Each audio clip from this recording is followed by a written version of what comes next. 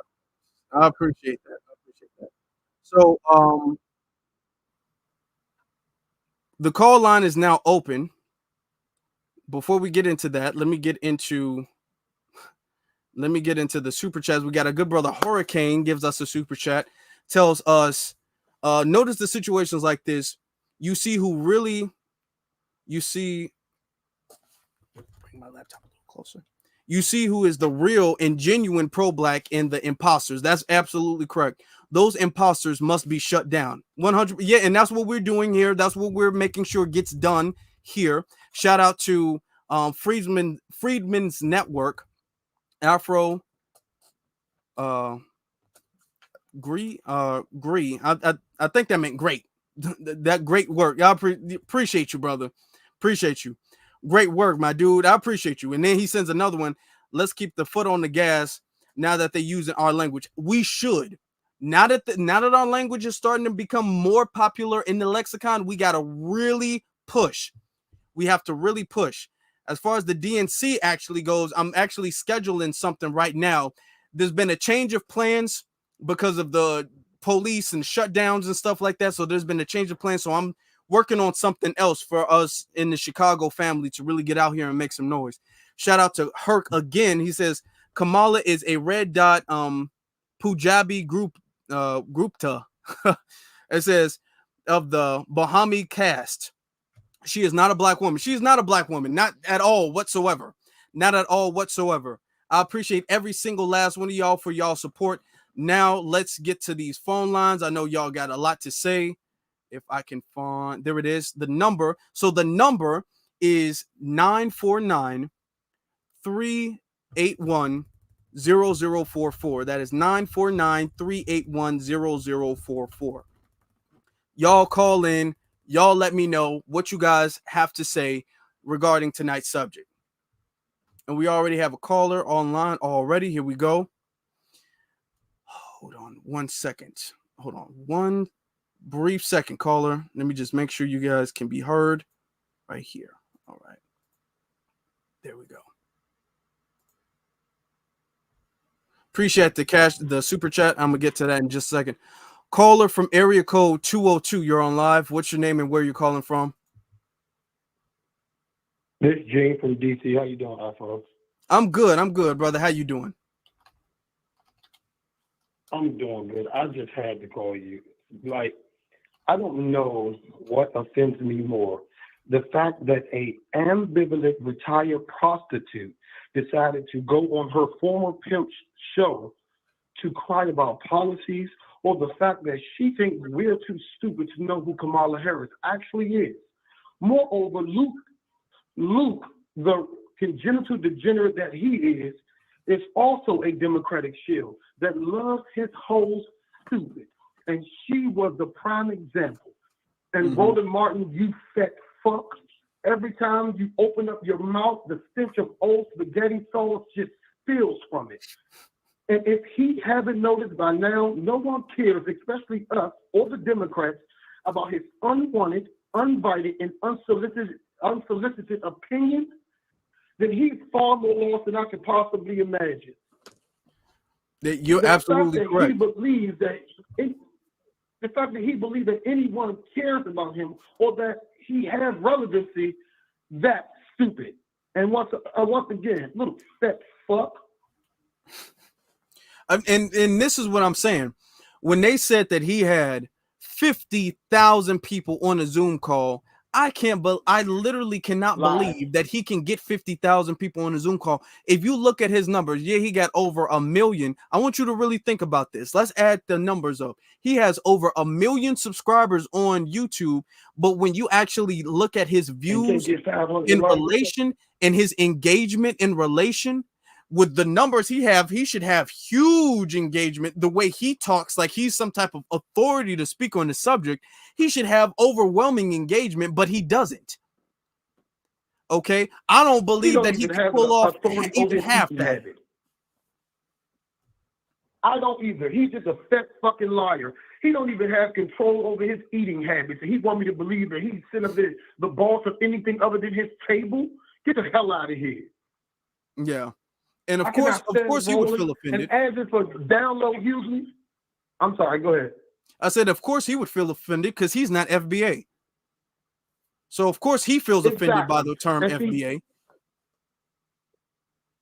yeah, and guess what? We don't give a shit. It's just like we don't give a shit about download Hughley either.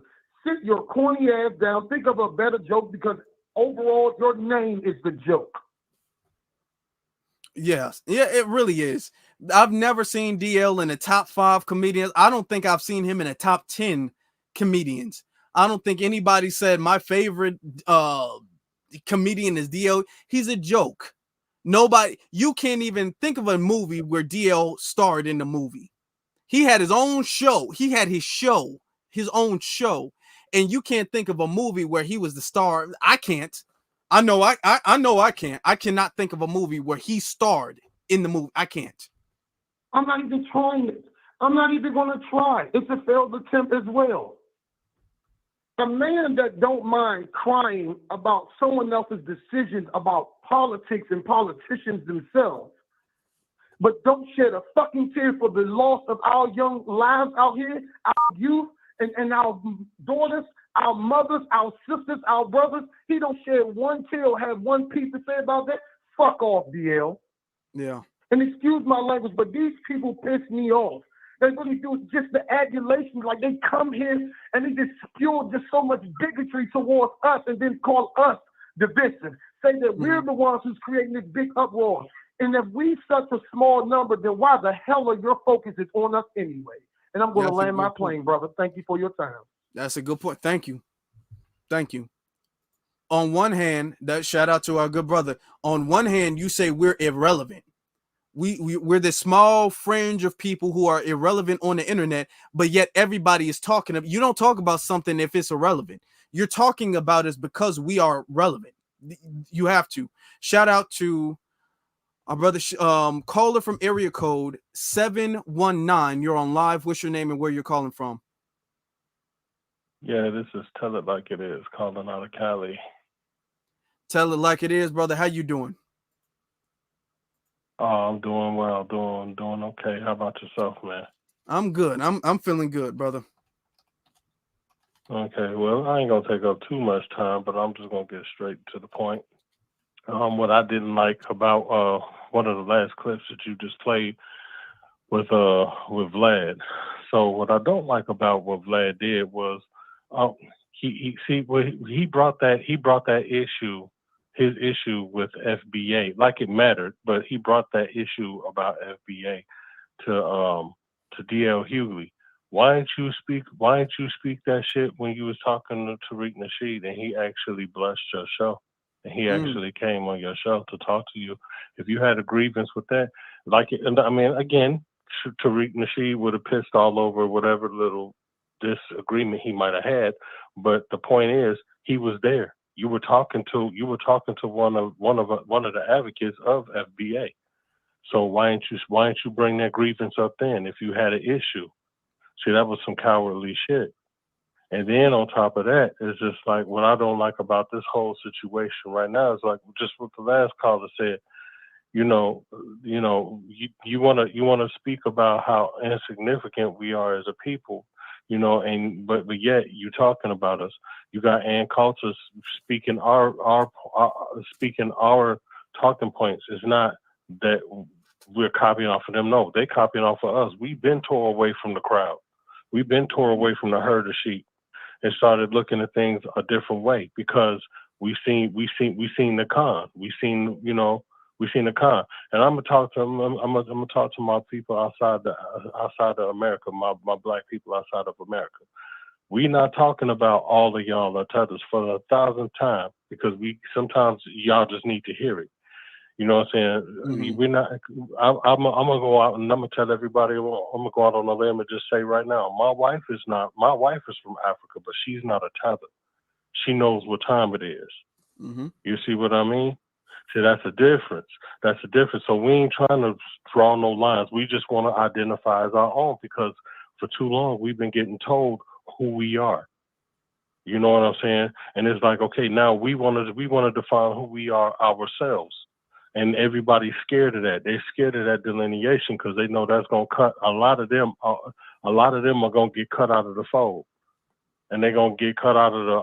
They're going to get cut out of all of the little games that they like to play, and they like to cut. That's going to cut them out of a whole lot of stuff, because now it's like, okay, now you got to deal with us. You got to fuck with us now. We ain't trying to have this all thrown off all track and and be all outside the lines. Now we gonna color inside the lines because everybody else been doing it for the longest time. So now it's our time to do it.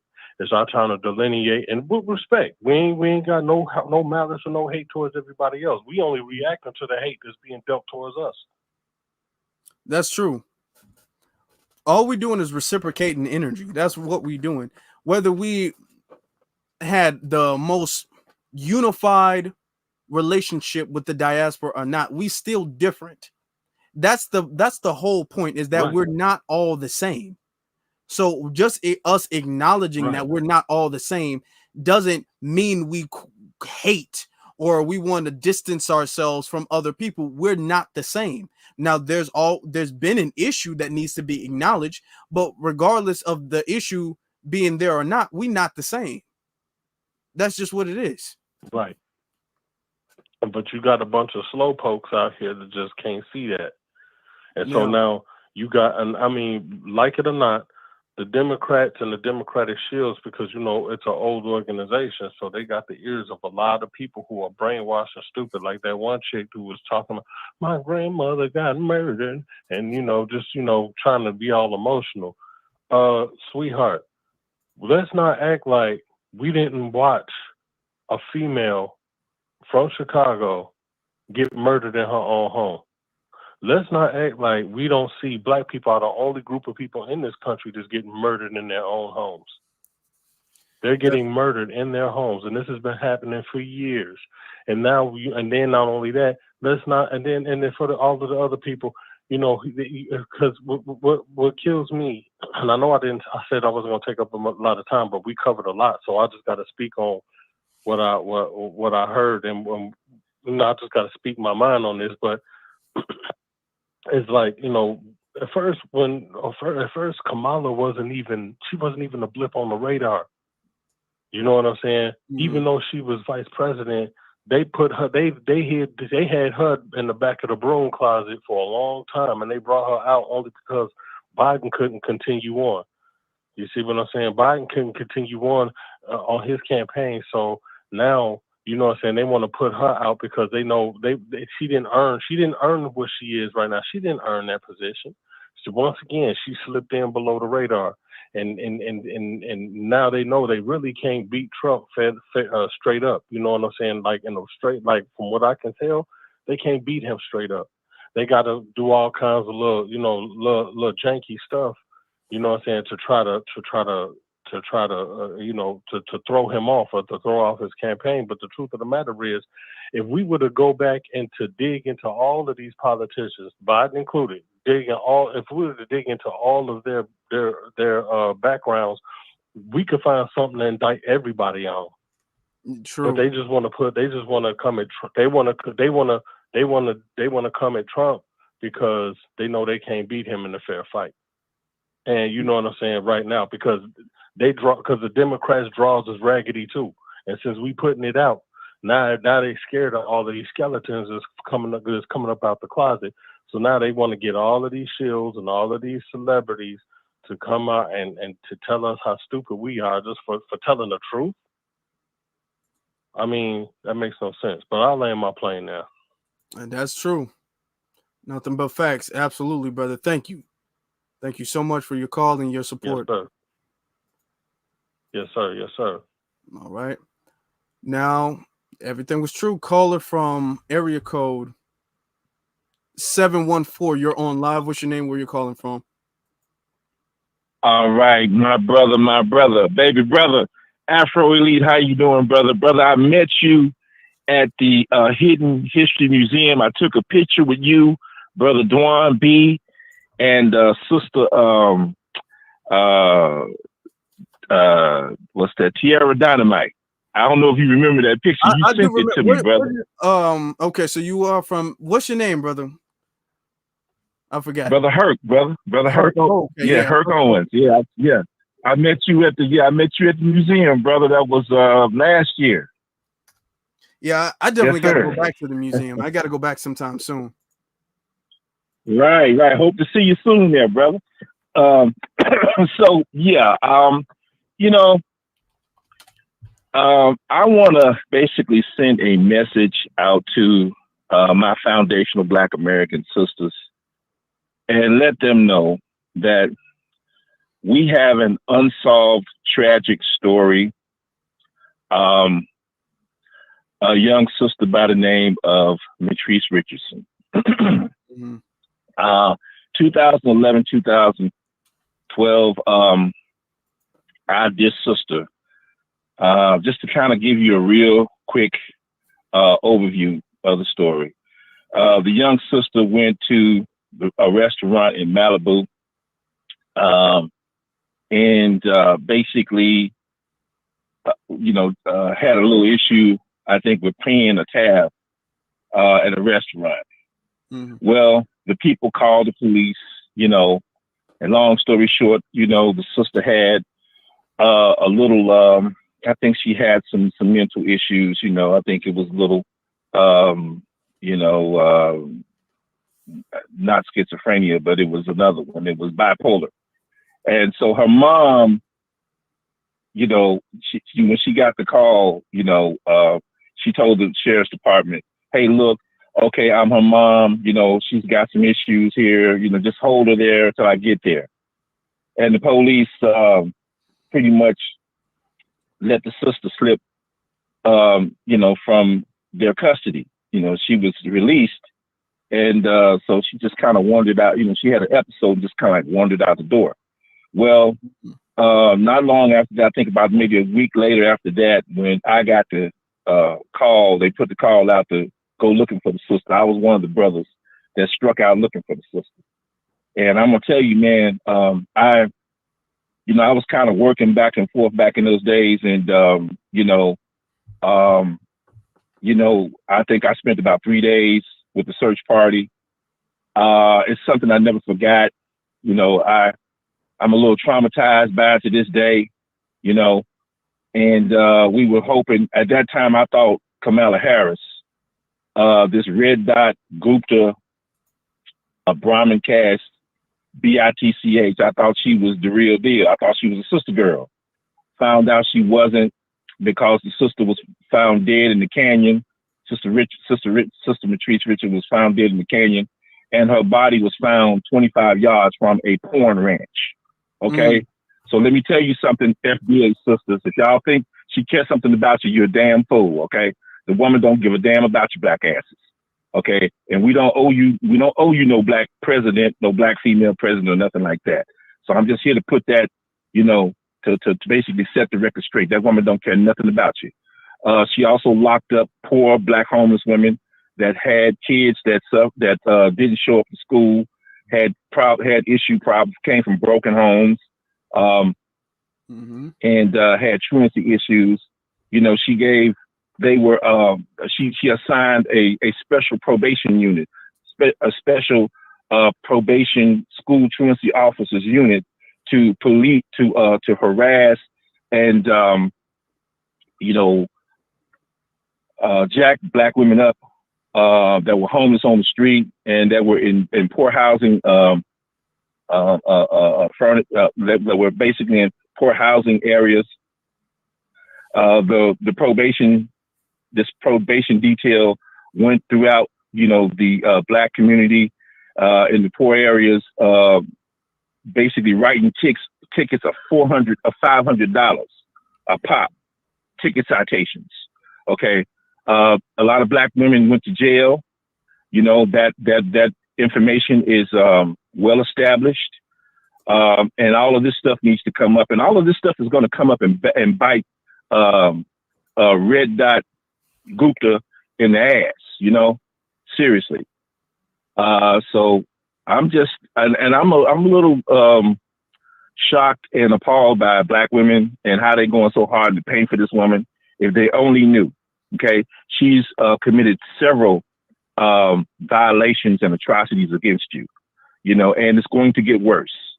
And that's pretty much what I wanted to say, brother.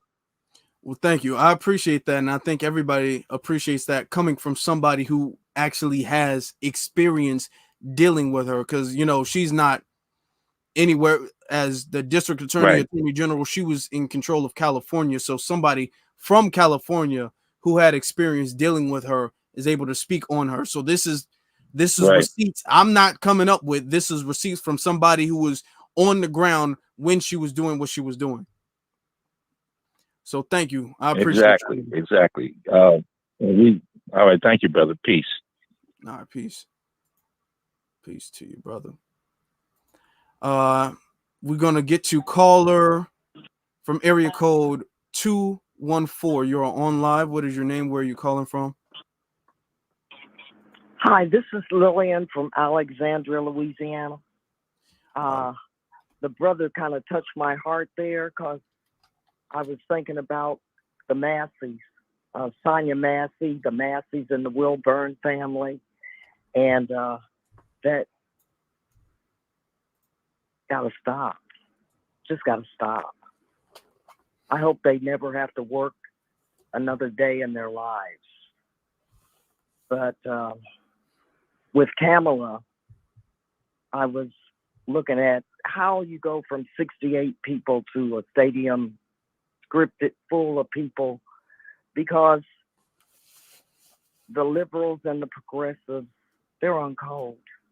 The elite billionaires are all going with her, behind her, because some of those people in the audience look like crackheads to me. But, you know, like with Kamala, it's like, you haven't seen me in a long time because I've been ducking y'all. She hides constantly. It's like she's invisible, the invisible candidate.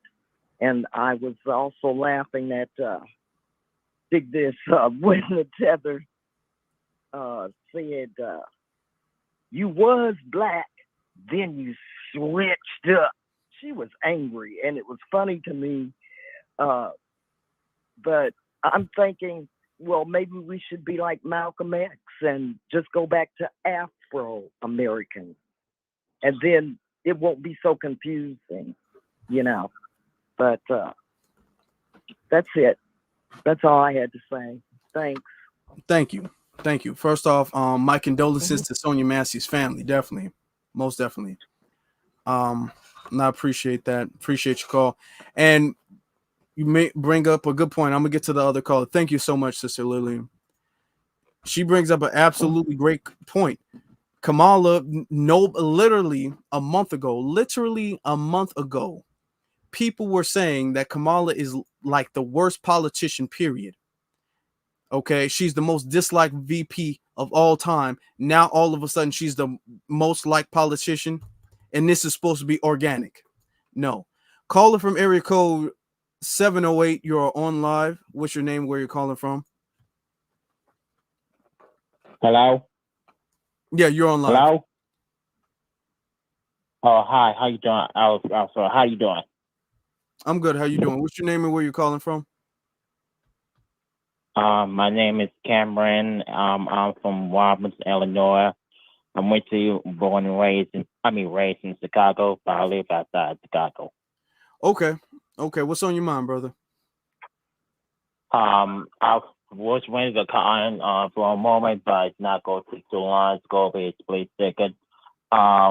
The woman who was in Warren Martin's show with the Faye, her name is Dr. Julia Malfoy. I'm mistaken her name as Balfour or something. I don't know where I got that from.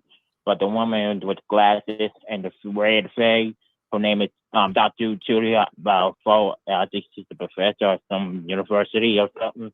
Yeah, that's the one who tried to confirm that nonsense on Warren Martin show and all that. That's the take I will get on that. Dr. Julia Malveaux, right? Yeah, that's her name. And the rest of those out of two that he got his panel, I don't know. I was going back to the scene what the name are. I couldn't pronounce one. The dude in the dress. Yeah, I couldn't pronounce his name, but no one pronounced it for. But yeah, I didn't have no time to figure the name out and all that. And that's all I have to say about that. And, no, have you heard about what about Ricky Smiley? Yeah, I have heard about Ricky Smiley. Yeah. Yeah, if you want to go on around by us, Brian won't be going just to come out because all this is all that, and that's total nonsense on that. We just gonna be not bothered with her. Not we just went on for testicles, and we still haven't seen anything on her website what to go do for us. For us to know it's gonna be the last minute of that, so that will be a problem on that. Have you been checking on website lately, Kamala Harris? Mm-hmm. I've actually been looking into it, and Kamala, what's interesting about it is that, like you said, Kamala's not running off of policies at all. She's not making any strong political stances. You go to her website, nothing is there. There is nothing there at all. Everybody is arguing for Kamala and saying that she's going to be this great candidate, but they can't prove it because they can't give a specific policy or even a campaign promise that she's going to commit to, because she's literally, it's been 3 weeks since Biden dropped out, right? And she hasn't committed to really she hasn't given a campaign promise at all, a solid campaign promise. Yeah, that's the thing too. What's going on at that point, because they still gonna want it to go to the other side, baby. That's how to choose FAA or black folks to choose which side to do out of the one party that we be going up on it like that. That's how to stop at this moment. And what's getting my nerves is one moment well on the Democrat side we don't mind entertainment still be speaking our policy or something politics or something like that, and they don't mind it. And once you got to that mindset of like, no, we especially by Kamala, this one rapper, I don't know, you heard of like a couple of weeks ago named Sway Lee. He tweeted out and said, what's about policy by Kamala? You have to do some research on her on that point on Robert. And everybody got mad at him and say that he's Trump or this and like that. And everybody was mad at him and put that. And I'm like, I thought we were going to have some agreement to choose which side, not just one. And that scared me. And I saw that happen on Twitter. And I know you heard it's a so-called company hype. You got these two, whatever their name is, comments, this great way he said. And of course, he going on Kamala because her whatever ego put out on that poll. Also, you could see that, you could find it, and especially with Eddie Murphy, say what policy what Kamala is doing like that. He has to say something too. So I hope you see that later on at that point. Yeah, so, I'm gonna look into that. That's all I think about that. I'm gonna look into that. I did hear about Sway Lee, but I'm gonna look into that. I'm gonna let you have the last word. I was just about to get to y'all. What was that? Yeah, I'm gonna let you have the last word. Oh, that was my last take on that point. That was the last one, but about Sway Lee on his policy stuff. That's all I have to say. So I'm laying my pen on this. Okay. Okay. Thank you. I appreciate your call. You're welcome. All right. And that goes back to what I was saying earlier. I'm gonna pause for a little second. That goes back to what I was saying earlier. When I was in the Luke space and I was having that conversation with Luke, every single thing I said, make sure, that's why I set the precedent. Make sure you say, hey, don't bring up Trump. I'm not a Trump supporter. Now, I don't know if Sway Lee is a Trump supporter, but I'm like, hey, don't deflect to Trump at all. Don't even try to do that, because that's their only defense. It's, hey, look at Kamala Harris. Well, look at Trump. Trump is bad. That's what they're going to do every time. Caller from area code 609. You're on live. What's your name? Where you calling from? Yo, what's up, Afro? This is Jim calling from Trenton, New Jersey. What's on your mind, brother? Well, yo, everything you said in that Twitter space was right on point. And every time you mention something, you say, "Well, what did this administration do for black people in these 4 years?" They always go back to they always go back to, "Well, what did the Republicans?" No, I asked you, what did this administration did for us? Well, what did the Republicans do? They always go back to the same thing. Yo, I'm not a Trump supporter. Okay, what is Kamala going to do for us? What are Republicans going to do for y'all? No, I didn't ask you that. I asked you what Kamala going to do. Well, student loan debt. I don't have student loan debt. What is she going to do? Well, they gave $2 billion to black farmers. No, that's minorities. Well, what the Republicans going to? It always go back to the same recycled conversation over and over. And like you said, you look on the website, no policy or nothing. So what's she running on? Well, Project 2025. Oh, my God. What's she running on? Well, student loan debt. Oh, man, I don't have student loan debt. What's she up with? Trump, they going to give immunity to the police. They already do. No, they don't. It go back to the same thing over and over. And they have these celebrities out here cussing us out. Why would I want to vote for that, man? Yeah, out here, like Ricky Smiley, he's talking about he's sick of black folks. Like, why would I want to go? And it's not the MAGA people attacking us. It's these black celebrities and black people on TikTok. They attacking us. The MAGA, like you said earlier, they call us FBA. The Rollins and them, they all these FBA fools out here. You're like, damn, they calling us fools and stupid. We don't understand politics. You're dumb. And all they running on is that she's black. Okay, you telling me she's black. So what's she going to do with black folks? Well, what you mean? What's she going to do? What the Republicans going to do? I'm asking you, what's she going to do? It go back to the same thing. So no policy from her. So guess what?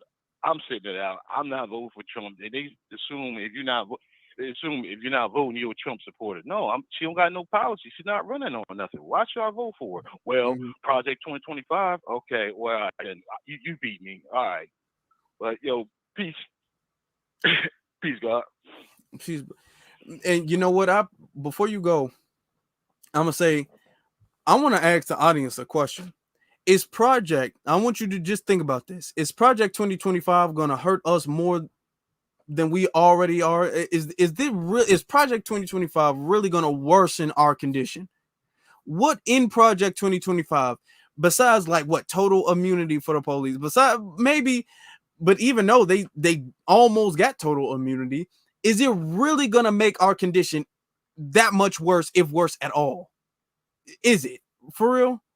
What in Project 2025 should be so scary to us?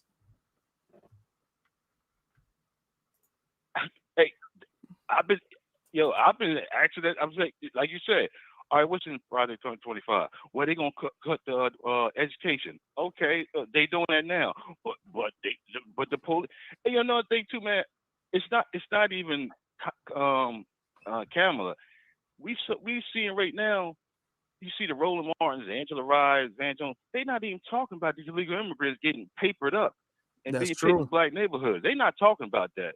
You know what I mean? You know it's that. They talk about everything else, but they not talking about these people getting, and we seeing receipts of them getting free housing and money. It's not even about Kamala or Kamala.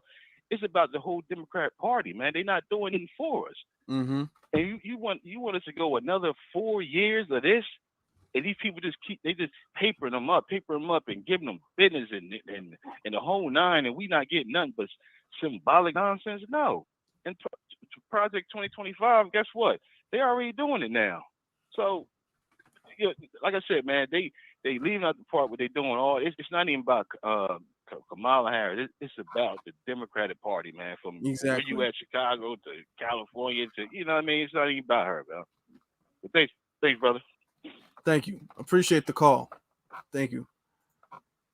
That's what I was saying in Luke's space. I said, no, it's not just the criticisms is not only about Kamala, it's about the whole party. Caller from area code 310, you're on live. What's your name? Where you're calling from? What's up, Afro? This is Max. I'm from Los Angeles. What's on your mind, brother? Nothing. I got a story to tell, but we met before. We met at the rally I'm the attorney in Los Angeles, so we met before. But I wanted to speak on two stories. I'll be pretty brief on it. First story is I came back to my building last night, or actually 2 nights ago, and I rode the elevator with a black lady. Now, our building is big, but it's small. We know who lives here. And I knew she was married to a, I don't know what his rank is, but I know he's high ranking in the military, right? He's an Army guy. And this Army guy, when I was talking to him, the first time I met him, I realized, damn, he got a thick ass accent. How is he so high ranking in the military? And I realized he was an immigrant here, and he joined the military a few years ago, and he's ranked up to that. So his wife, the lady I was talking to, who I was riding with, yeah, they do that to us. They rank them up quick. So they come here, join the military, get a whole bunch of stuff. But that's a whole different conversation, because I got relatives that have been in the military, and you know how they treat us. We ain't get the GI Bill, but I'm not trying to go into that. But anyway, so I'm talking to this lady. She's a black female, but she's black and Dominican. The only reason I know that is because I heard her one morning when I was going to work. She was talking straight Spanish. So I was like, damn, this black lady talking Spanish? And she told me she was Dominican, so she's black and Dominican. But this lady, she rode the elevator up to me, and she was trying to convince me. She was like, it's a great day, right? Kamala, right? She was trying to, I don't know if she really genuinely thought that I wanted Kamala, or she was trying to probe into what I was thinking. And I told her, I said, I don't like any of them. I'm not voting for Kamala. She's not doing nothing for black people. And she was like, she is doing something for veterans. And that's when I understood that she didn't really mean veterans. She meant immigrants. But to her, she was trying to portray it as she was doing something for veterans. So I just wanted to put that story out there, because there's a lot of family dynamics that go on with our peoples, and we got to be aware of people trying to say they're doing something for veterans when it's not really for veterans. It's more so for immigrant veterans. So they're doing a lot of that. That's a good point. Thank you for informing us on that. So that's an interesting little loophole to say it's not for immigrants, but they really are looking out for immigrants. That's an interesting little loophole. I'm glad you called and exposed that. Yes, sir. Yes, sir. We got a lot of military immigrants that come here, and then they join the military, which is cool. I don't, I can't knock it too much, but it makes it hard when we got people that were in the IDF and they're also in the Army or the American Army. It's a little weird. I don't know where we go as that with black people, but I just wanted to point that out to them. That's a good point. Thank you for letting us know that. I appreciate that. So you see the deceitful little tactics that they bring up? I'm gonna let you have the last word, brother. Yes, sir. Shoot. Next time you got some legal discussions, I want to talk to you about it. I've been thinking about that since we met. We never really got to discuss anything in my expertise. So I want to be available. Next time you have something discussing a legal problem or something, I'm gonna make sure I call up. Okay, I appreciate that. Thank you. All right, you have a good one. You see the little deceitful little tactics that they bring up. Oh no, this is for veterans, but it's really for immigrants. So they'll have immigrants come in and then rush them into the military and then do something for them, and they'll be all like, "Hold on, no, it is for the military." Very deceitful and shysty. Caller from area code 347. You're on live. What's your name? Where you calling from? This is Vaughn Black, Brooklyn, New York, Afro. What's up, bro? My How dude. you feeling, brother? Freeman's Network right here. I'm good, man. The thing that I want to look at, I didn't realize this all this time. People always say why we can't be united, we can't be this. We always going at each other and all this. What I'm starting to realize is that them boule and them bougie, the so-called black elite, are actually enemies to us. Yeah. And they're going to do everything they can to impede whatever progress that we make on the grassroots. I didn't realize this until recent. I just I said, why are these people going at this thing like this? And it kicked off for me. On my Spotify, I did a program when she started talking about the collard greens in the bathtub thing, and I said, see, whoever's giving this woman information, they're giving her the wrong information about the culture. We know in our culture, it's a cardinal sin for anybody to take any type of food of any kind in the bathroom. Absolutely. We don't do that in this culture. You understand? Then I had to break it down to where when they talked about collard greens in the tub, they were talking about 10 tubs that people did not they didn't have appliances back then. They didn't have bathrooms and stuff, so people did laundry in 10 tubs. They did different chores. But back to the boule thing and these bourgeoisie Negroes, these people are the reason why they're so dangerous to us, because that's the fight from within. That's the cancer from within that we got to fight. Let alone not even talking about white supremacy and other ethnic groups that we have to battle with and have skirmishes with. We have a fight from within. That's it's going to be uphill battle, and I'm gonna say to anybody who's listening, if this woman wins, you see what she did at the last year at the Freedmen's Bank Forum. You seen what she did when she went in conjunction with the Treasury Department to All Lives Matter, the Freedmen's Bank situation. If she did that as the VP, right? And she already told us that what she ain't going to do. Imagine the button she going to be pushing if she get into power. That's a good point. That's a real good point. You can just imagine all of the black and brown and minority coalitions that she going to be. That agenda is going to be times 1,000,000 if she gets in. Times 1,000,000. This is what I'm saying. We don't live in a democracy. We live in a constitutional republic with caveats. The thing is, the things that they trying to put on Trump, and I'm not saying I'm a Trump supporter. Right now, the couch is looking real good to me. Mm-hmm. However, I do like a lot of his policies. The thing is that the same things that they're claiming that he's going to take away in our so-called democracy, they're actually doing. It's just that they've found a legal way to do it.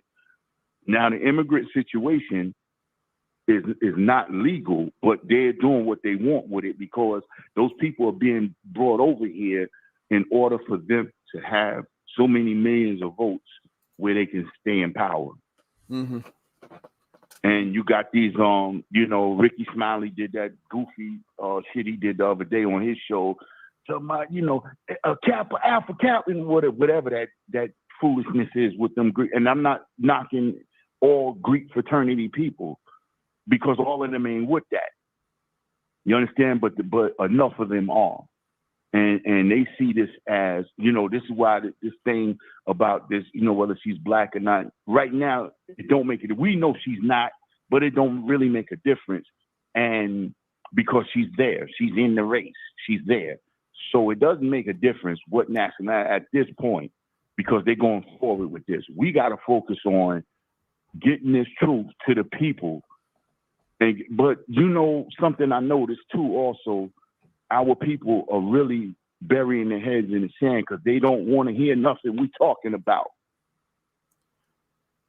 Unfortunately, a lot of us don't. Right, they're burying their heads in the sand. They don't want to hear nothing. because Trump is a racist and this and that, and she's a black woman. This is the logic. Even though they know this shit is the facts, you can't dispute facts. Her father was a Irish Asian, and his family owned so many thousands of slaves in Jamaica. He was one of the biggest slave owners, and didn't want to cut them loose. On her birth certificate, her mother is classified as white. So where's she a black woman at? But that's besides the point. All that's cool, and it's the facts, but they're not listening to that, so it doesn't matter. I think what Trump has to do now, Tariq invited Trump and Kamala to sit down and talk with him. And what I think the Republicans should be doing right now is going at her record, her agenda, and the border and the economy. And he will. It's his election to lose right now. Yeah, that's now, true. If he decides to goof it off and fumble it, that's going to be on him. But the thing is his. He can cruise into power just on those talking about the economy, her record, and the border. Yeah, and that's all he got to do. And he and let that Vance, that JD Vance, cut him loose to because he's a wolf. He's a wolf. From what I've seen thus far, he's a wolf. But let him do all of that hard stuff, and Trump just stick to the talking about her past record, the economy, and the border, because we all talking about at the dinner tables. You know, you're talking to your family and stuff about gas and food and groceries. The kids getting ready to go back to school here in the East Coast. And, you know, you got to buy these, you got 2 or 3 kids, you got to buy them back to school sneakers and clothes and stuff. And, you know, the car insurance is up. So now, okay, I got to buy these kids some back to school clothes, but I still got my car insurance and light bill and phone bills to pay. So this is the dinner table's discussion, and people are not paying attention. They getting behind this, oh, she's a black woman and Project 2025. See, now they're not even talking about Project 2025 no more. Because that's done been debunked. We done shot the holes in that. So they ain't talking about that much that no more. They just they're going on Agenda 47 now. Which one thing I will say about Trump, at least he mentions Black Americans by names, and the Democrats dare not to do that. That's true. They don't even want to do that. You played the clip just a little while ago with Roland Martin. And that woman told, well, they trying to act like they don't know what foundational is. And again, I'm going to say again to y'all, to all of us, let's keep our foot on the gas, because they're using our language now, so they listening to us. They're creeping in these rooms and listening. They're listening to us right now. You understand? And Roland and them, as much as they talk about how they don't pay attention to you, paying attention, niggas. You paying attention.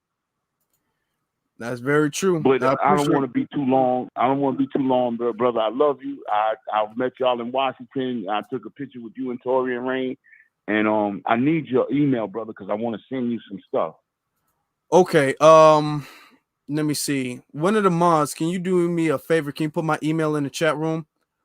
Thank you, brother. I appreciate you. Thank you. Shout out to our good brother. All right, peace to y'all. Y'all have a good night. Let's keep the work up now. All right. Let me see. The email is afroelite10@gmail.com. If one of the mods can put that in the chat room real quick. While we get to the next caller from area code 203. You're on live. What's your name? Where are you calling from? Hello, how you doing? My name's Jafar from the Bronx. You said your name is what? Hello? Jafar. Okay. What's on your mind, brother? Yeah, I wanted to say first, I'm a big Trump supporter. I'm not a Democrat nor Republican, but I feel it's crucial for him to win this election for Black America. Now let me explain this. There's nothing to negotiate with the Democrats. They are if Black people want to be ignorant, that they already gauged full out war on us by messing up the economy, pushing illegal immigrants to about I don't know, 75% of our black cities, they're trying to replace us. That's an act of war. They're trying to replace us. There's nothing to talk to them about. And they only talk to, pay attention, they only talk to our black boule type men. They don't negotiate with the other type of black men. They deal with the black woman. That tells you that party out of whack. And then two, a lot of our people, and I'm not a conspiracy theorist or nothing like that. And the last caller, I agree with a lot of points the brother was making. The last call, I'm not a conspiracy theorist, but listen, like, why you think like 7, 8 out of 10 military people support Trump? Why? Because I pay attention to a lot of foreign policy too. Like, we really a lot of Americans, we just sit back eating hot dogs and cheeseburgers and playing Xbox, smoking weed. No, we really on the verge of being in a war. Listen, this lady win. Listen, man, America's gonna fall. It's gonna fall. It's gonna fall. And listen, man, it's getting bad for black people in America. Me and my wife make a lot of money. So, and we still feeling it. I can imagine the blacks making $19, $18, $23 an hour. They getting killed. And the reason why they getting killed, because they shut down the pipelines in Pennsylvania, Oklahoma, Texas. When you do that, when you shut down energy, because we got energy here in America, that bring up the cost of everything. Listen, man. I don't know what black people thinking about. I don't know. Ain't nothing. They not gonna give us reparations. I think we got a better chance of negotiating with the Republicans. For me, my opinion, I took a lot of heat for this, but I stand on what I stand on. I'm not, like I said, I'm not a Republican nor a Democrat, but I support Trump. I'm 41 years old, and in my lifetime, he's been the best president. He's been better than Barack Obama. He's been better than Kamala and Biden. He was better than, what's the other one? He was better than George Bush. He was better than all of them. Those are facts. He was better than all of them. Listen, home interest rates was 2.4%.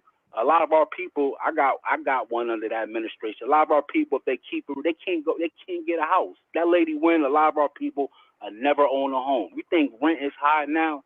Listen, my dude, a lot of people gonna be 3 deep in an apartment paying $2,800 a month. Like the brother, man. Listen, man.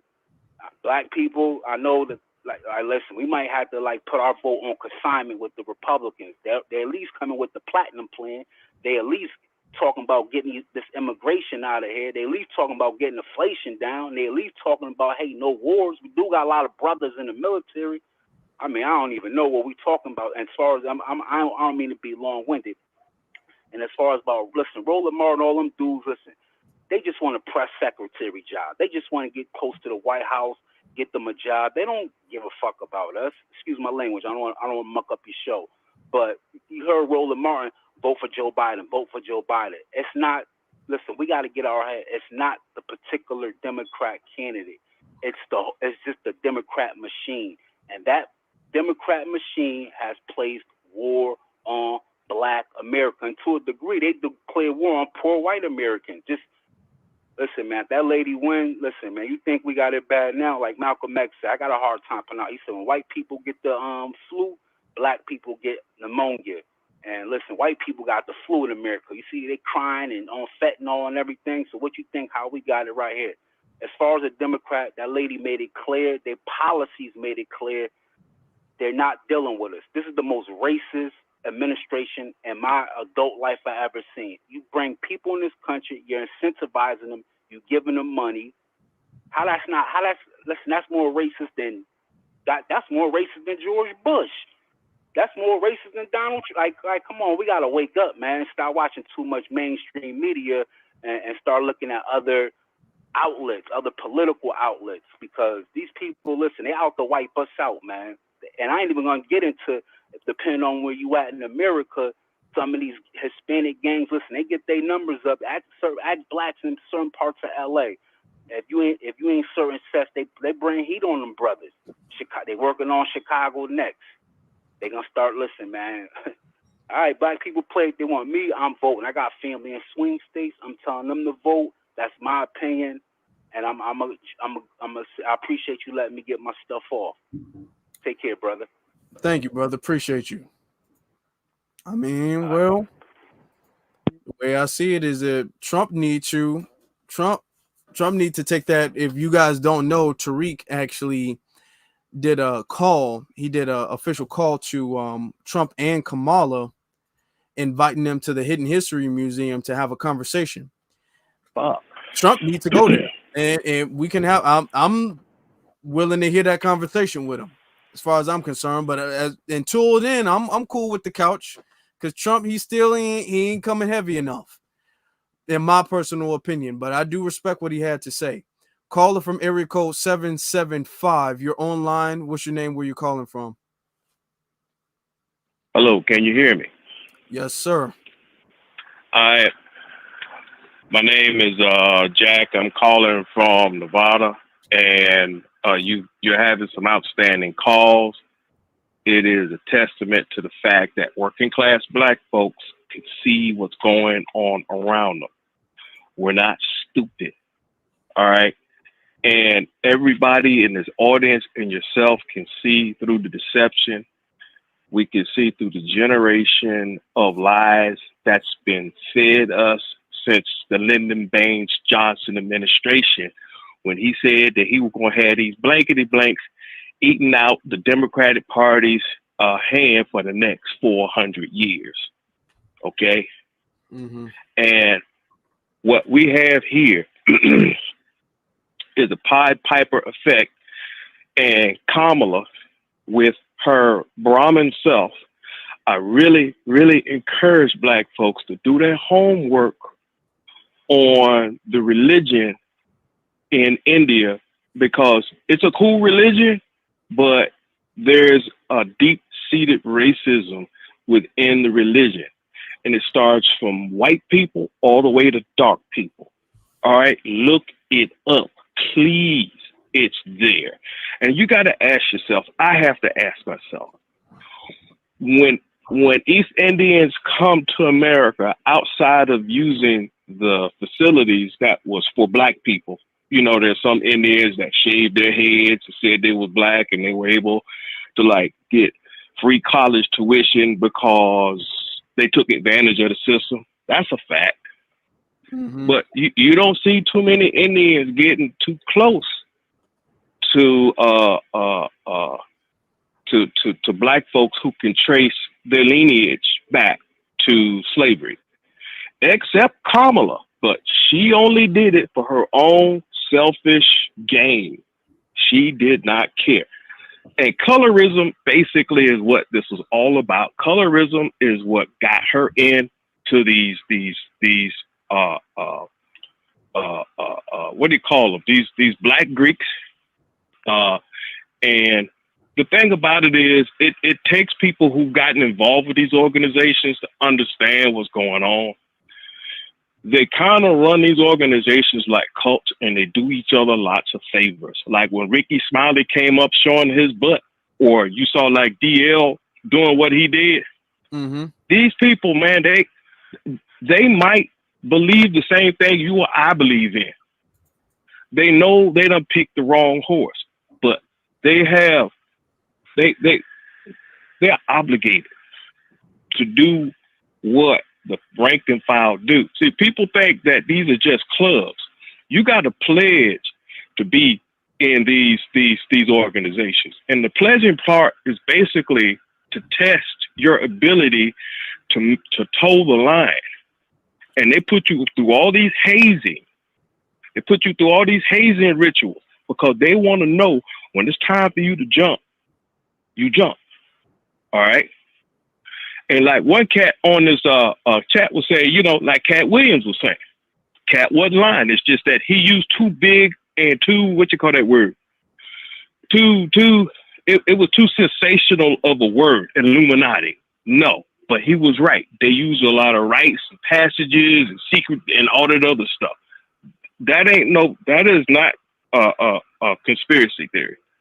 What I'm trying to say is that everything is being run like it was on the plantation. And when I mean plantation, I'm talking about what Black folks had to deal with when they were slaves, and how Black folks were used against Black folks to keep Black folks slaves.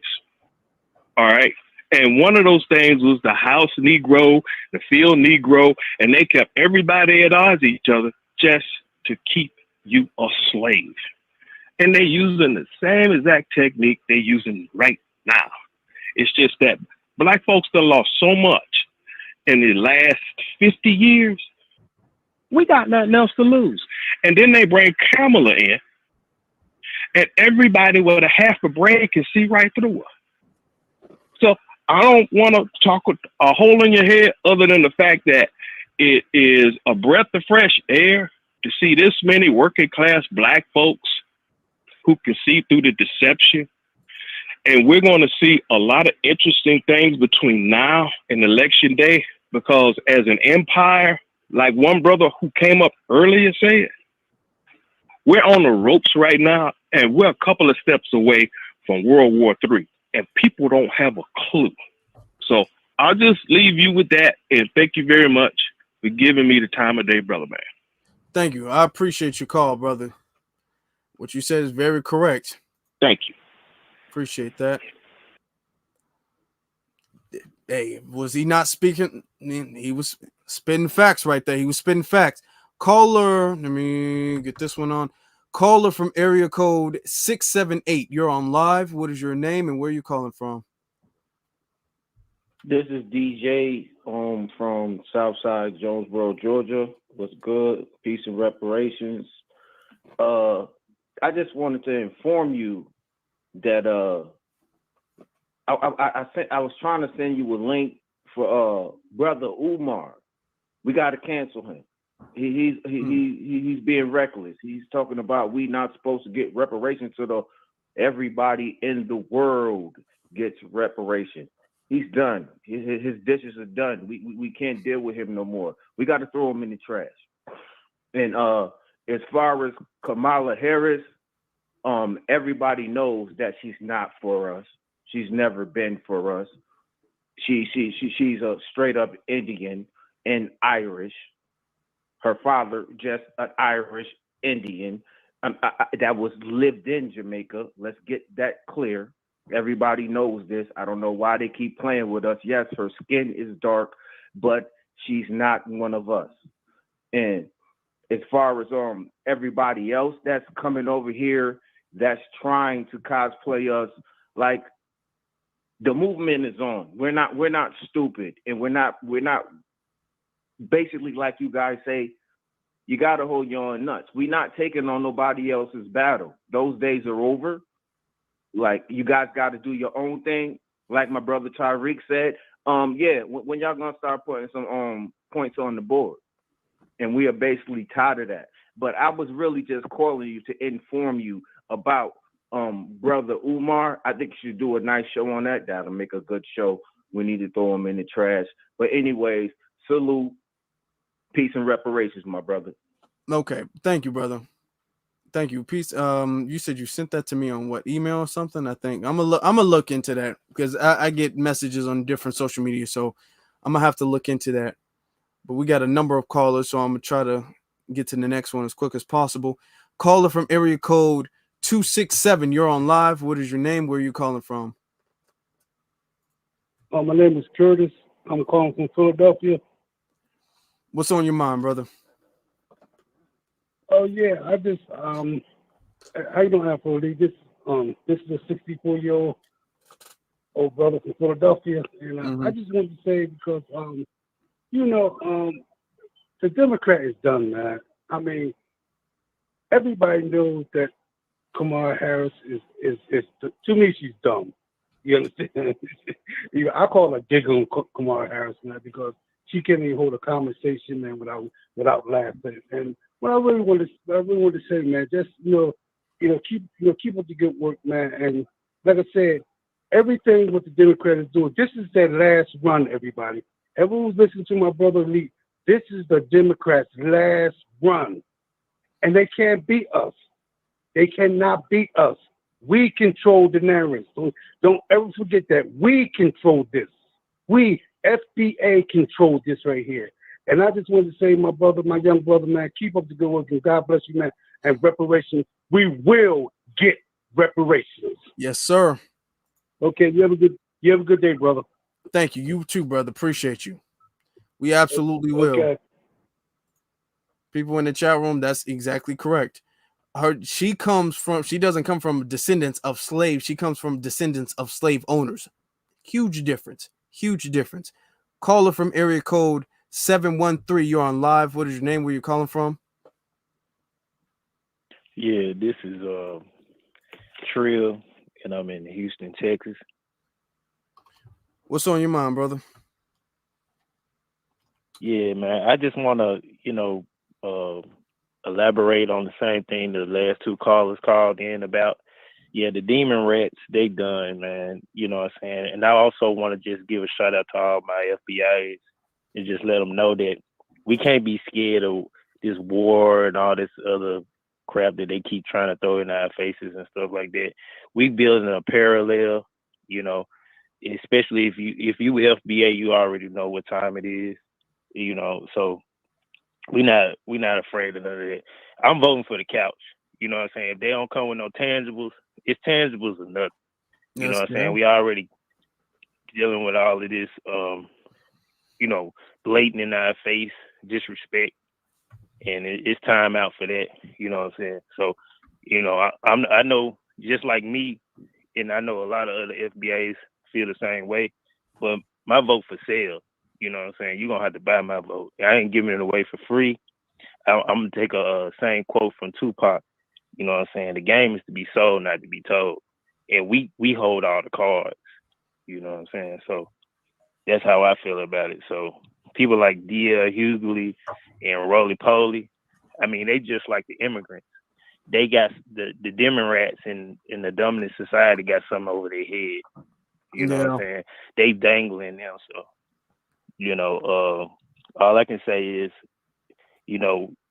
for us, we don't need to fall for the money trap because they're just throwing money. I remember there other broadcasts you did where they just throwing money at these influencers and all that kind of stuff, and they just taking their talking points and saying whatever. They don't even feel that stuff, but they saying it because they want the bag. You know what I'm saying? And I'm pretty sure that bag is gonna dry up pretty quick. Yeah, that's true. And yeah, you know what I'm saying? But one of the main things I just want to make, my main reason why I definitely wanted to call in is I just want to let all my FBAs know we can't be scared of this war stuff at all. You know what I'm saying? Because we a lot stronger than we've been in a long time. And we building these parallels, you know what I'm saying? I just say black woman, black man, black child, you know what I'm saying? Join us. It's time for us to, we gonna join. We the foundation. We the United States of America. You know what I'm saying? And I appreciate you letting me, jump on this call with you. You know what I'm saying? I definitely want to hit you up too because I do, you know what I'm saying, a lot of graphics and stuff like that. So, you know what I'm saying? I'll definitely be sending you some stuff. Okay. I appreciate that. I think one of the mods put my email in the chat room, but you can, if you follow me on like social media or something like that, if you can DM me, probably the email would probably be faster because it filters out a lot of the trolls. I get a lot of trolls, so it'd probably be faster by email, to be very honest with you. All right, that'd be awesome because I own my own server and everything, so I'd be able to, get you, what I'm saying, a lot better bandwidth, all that kind of good stuff. Oh, appreciate. Oh, okay. No, that's decent. Okay. Well, reach out to me, brother. Yes, sir. I appreciate your call. Definitely. All right, thank you. Welcome. Like you said, hey, if war is coming, bring it on. If that's the case, if war is coming, let's go. Not that we want it. We don't want harm. This channel does not condone any harm, any violence, or anything like that. But if it's like, oh my God, we're doomed. If our backs is up against the wall, if it's inevitable, then let's let it be. And we're gonna see who wins. Because all of this, the threat of war, they've been threatening war for the longest time. Ever since I've been alive, they've been threatening war. War is around the corner. I'm gonna tell you like this. I think that they fear a war more than they say they do. I think that they fear a war more than we fear a war. They make us fear a war, but they're the ones who are afraid of losing. Let's be honest. What we got to lose? Oppression? Like, come on now. Caller from area code 312. You're on live. What's your name? Where you calling from? Greetings. This is Karia from Chicago, Illinois. How are you? I'm good. I'm good. How are you? I'm Zakaria from Chicago, Illinois. I sent you an email for Democratic National Convention. If you could respond to my email to see where I can be located and assist. I am an Indigenous Indian and an FBA. Okay. I'm glad you called me. The reason why, and I'm glad you called me from Chicago, actually. What I was thinking about doing is I want to make us as foundational Black Americans, we have to have a good look. I don't want us to look like these Palestinians. And I was almost about to make my live about this tonight. The Palestinians and the Black solidarity, they're falling out. So Palestinians are really on the verge of crashing out right now. So what I want to do is I want to have our movement have a very nice contrast with their movement. I don't want us to seem like we're side by side with them. So I want us to actually be in a very different area from them so we can have a better look. There's and I'm getting details on this. There's an event that's going on the same day.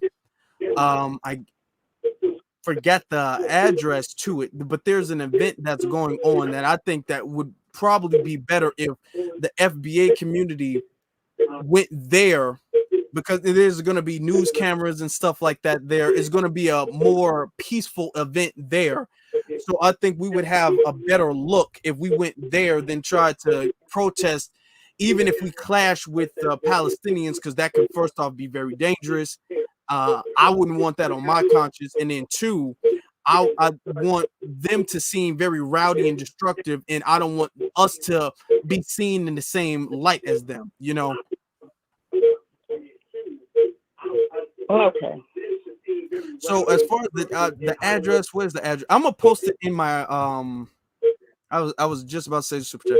I'm gonna post it in my community tab when I get off live. So Okay, the address and the location and everything like that. Okay. Well, fabulous. Well, I just want to say, FBA women, FBA men, we are always have been upstanding and classy people. Now, a lot of people saying turn your TV down. Apparently somebody, I don't know, there's a lot of noise in the background. Oh, it is my TV. Hold on. I couldn't hear it. Can you hear me now? Yeah, I can hear you. You can hear I me? can hear you. It was just other Okay, people can hear the TV. Oh, absolutely. I did have it turned up. I just want to let you know that FBA, we have always been classy people, classy men, classy women, and I get tired of hearing them knocking our Black men. I'm married to a Black man for 31 years, we've taken care of our children together. Sometimes we disagree. And even when we divorce, we are still friends. So I get tired of hearing that bullshit about our Black men. Our Black men are upstanding. And the Black men that I have dated have always taken care of their children. So I'm getting tired of hearing that. We are classy people. And we got to stop letting these other races get to us and stop lying about us. You know who you are. Now, the ones that they get out there. I mean, I looked up this Megan Thee Stallion. I'm thinking I'm not even sure she FBA. But we also know that we have traitors in our group. All I'm saying is we get together, we get this going. We have the power. We always have the power. And I'm so proud of you young people, because I am, a 66 baby. But there's some of us out here, I am for you. And we're going to do this. It ain't nothing for me to be afraid of. I'm not afraid, and don't you be afraid. You got the power. Yes, we have people that's FBA, the ones that's behind us in the 70s and 80s. We don't have nothing to do with them. So I'm glad you're delineating and that we are delineating. So you keep up the good work. Put the information in. I will be out there to support you because I am from Chicago. FBA, number one. Yes. Thank you for your time. Yes, indeed. Thank you, sister. I appreciate that. Yeah, for everybody's asking about that. I I decided it would be better because we only got really one good chance. There's 2 events coming up. I'm gonna put the details. I don't have it on deck, so I'm gonna put the details out later when I can like look it up and all that stuff. But we got a good chance to really get out there and really make some noise and stomp for the lineage. So I don't want the Chicago family to miss out on that. So I will be informing you. It's just been a lot going on with the courts, with the Palestinians arguing about this and that. And they got it in such a narrow area where it's pretty much going to be some type of fighting. And I just think it's bad that we stay out of that whole situation and do something else. Caller from area code 971. You're on live. What's your name? Where you're calling from? Hey, Afro, this is Jacoby. Good evening. Where for the audience, where are you calling from? Yeah, I can hear you. Portland, Oregon. So, you know, I sit here and watch these bootlegs, man. And for a while, I'm the one who called, so we're going to do calling. I had to take a break. So I was going to say something really nefarious. And I had to calm myself down. And, you know, these folks do not care about their people. They don't care the way Chicago is going down. I have a cousin in Chicago. And they don't care the way things are going down in New York, which they're deliberately, in my opinion, creating a civil war between Black Americans and the migrants. They're doing that deliberately on purpose.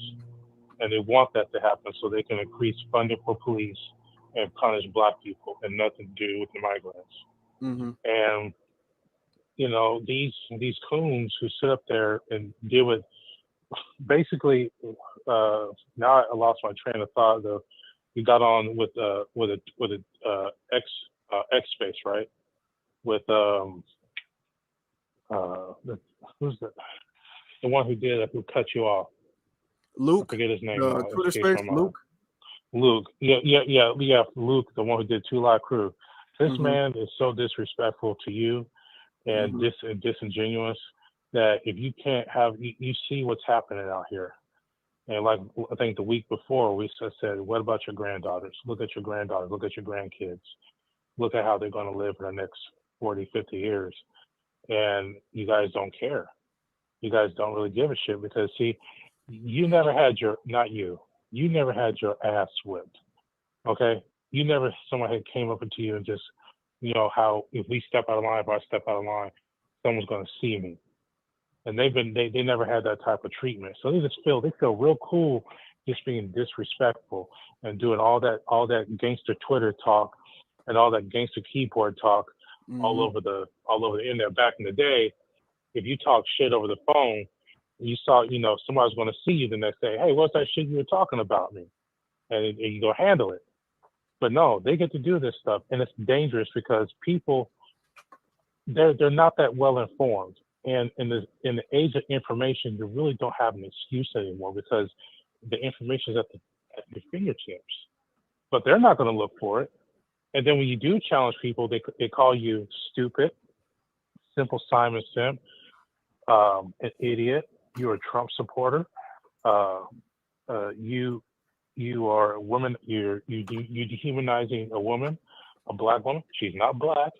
Everybody's already clarified she's not Black. She says she's not Black. She said it with her own mouth. And this woman is the only successful woman that's been able to sleep her way to the top. Unfucking believable. And if she gets in the office, that not only World War III is going to start off, but you're telling everybody out there in the world that I can sleep my way to the top. Look at me. Look how I did it. That's not the example I want for my niece or or anybody.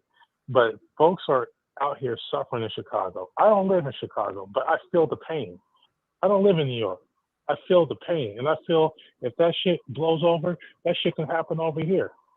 So everybody got their checks. Everybody got to do what they want to do. Fuck D.L. Hughley. Fuck Tavis Smiley talking all that shit. He needs his ass whooped. Someone needs a good old-fashioned ass whooping. No harm. Just a good old-fashioned ass whooping. Straight up and down, talking all that smack, calling people stupid. You see people out here how they live. You see what's going on. But let me tell you something. If she gets in the office, I don't want to hear it. I don't want to hear it. I don't want. Oh, what are we going to? I don't want to hear it because Afro Elite, Tariq Nasheed, Professor Black Truth, TD Media Hop, Blacklight Revelations. Everybody, the list goes on and on and on and on with saying, look, this lady is no good. Even Phil Scott had a former probation officer on his channel for a whole hour talking about how bad the truancy laws were. I heard about the truancy laws for you. I didn't know it was that bad. I was like, it broke my heart.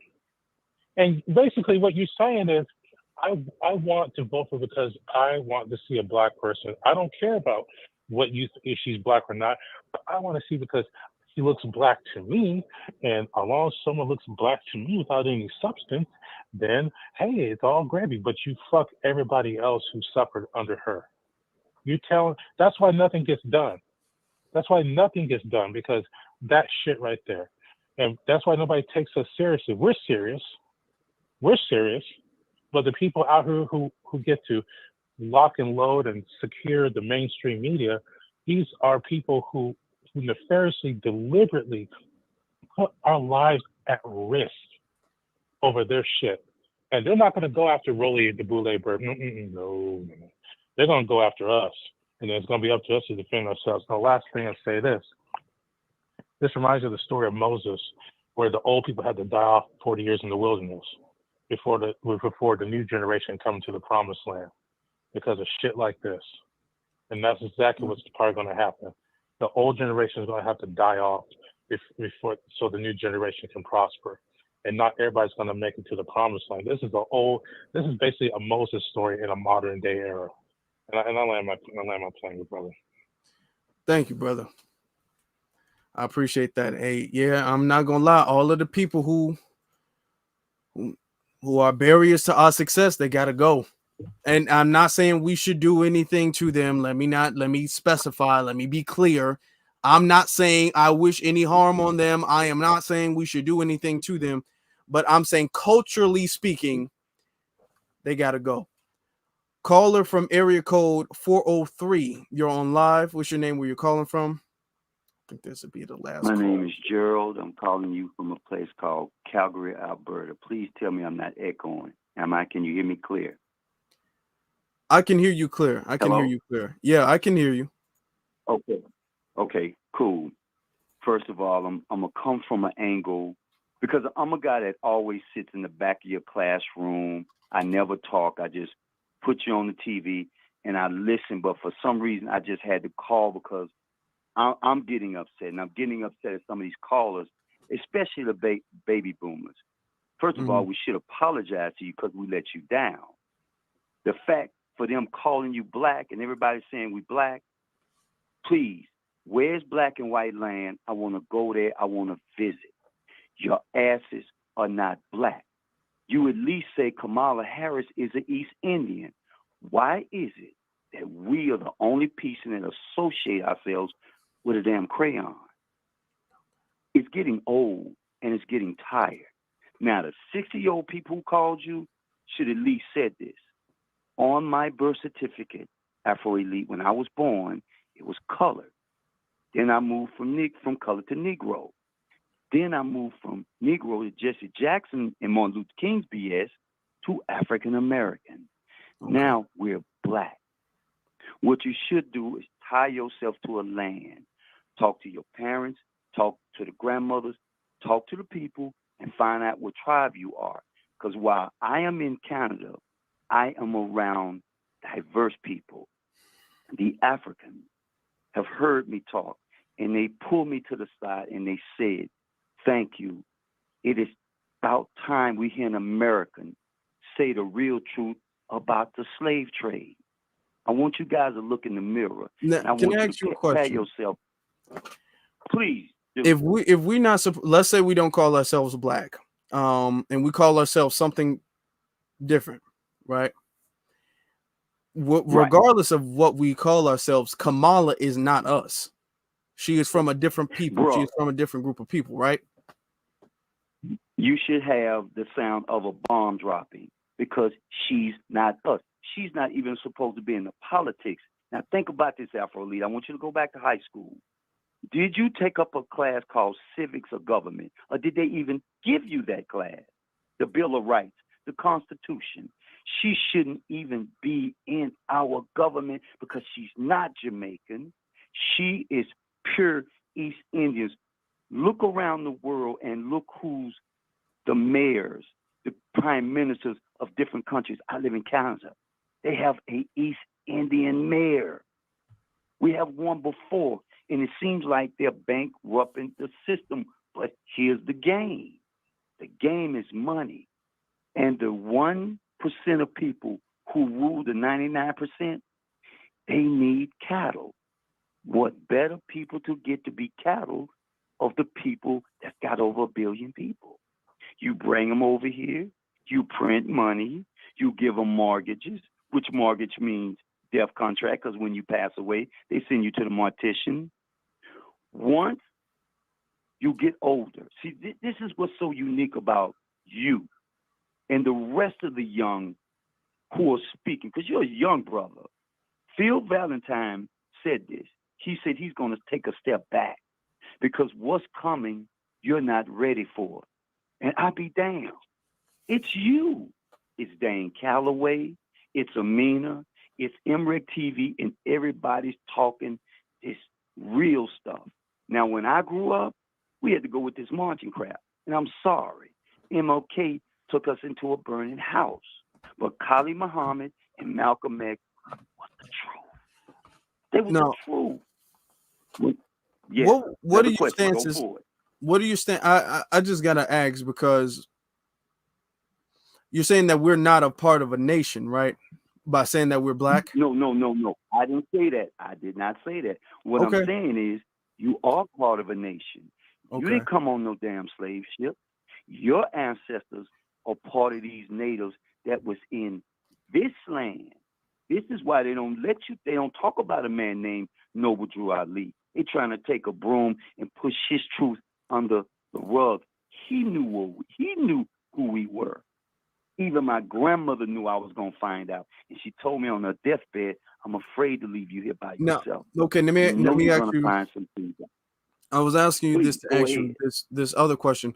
What is your stance on us, the descendants of slaves, getting in America? I'm not going to use the word black. I'm just going to say the descendants of North American slaves getting reparations.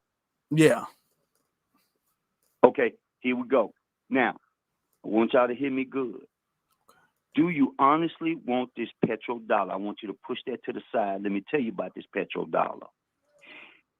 Other countries, such as Iraq, and all of these other countries have made a blood oath contract.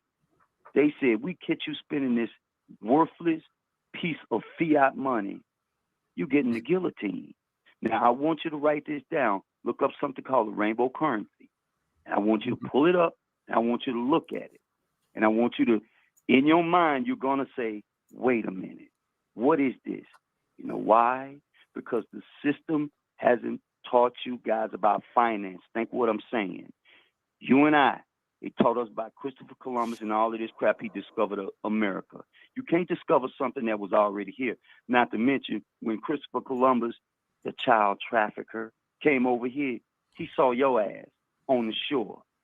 He saw probably another person, another tribe. Okay, so we are from America. Wait, okay.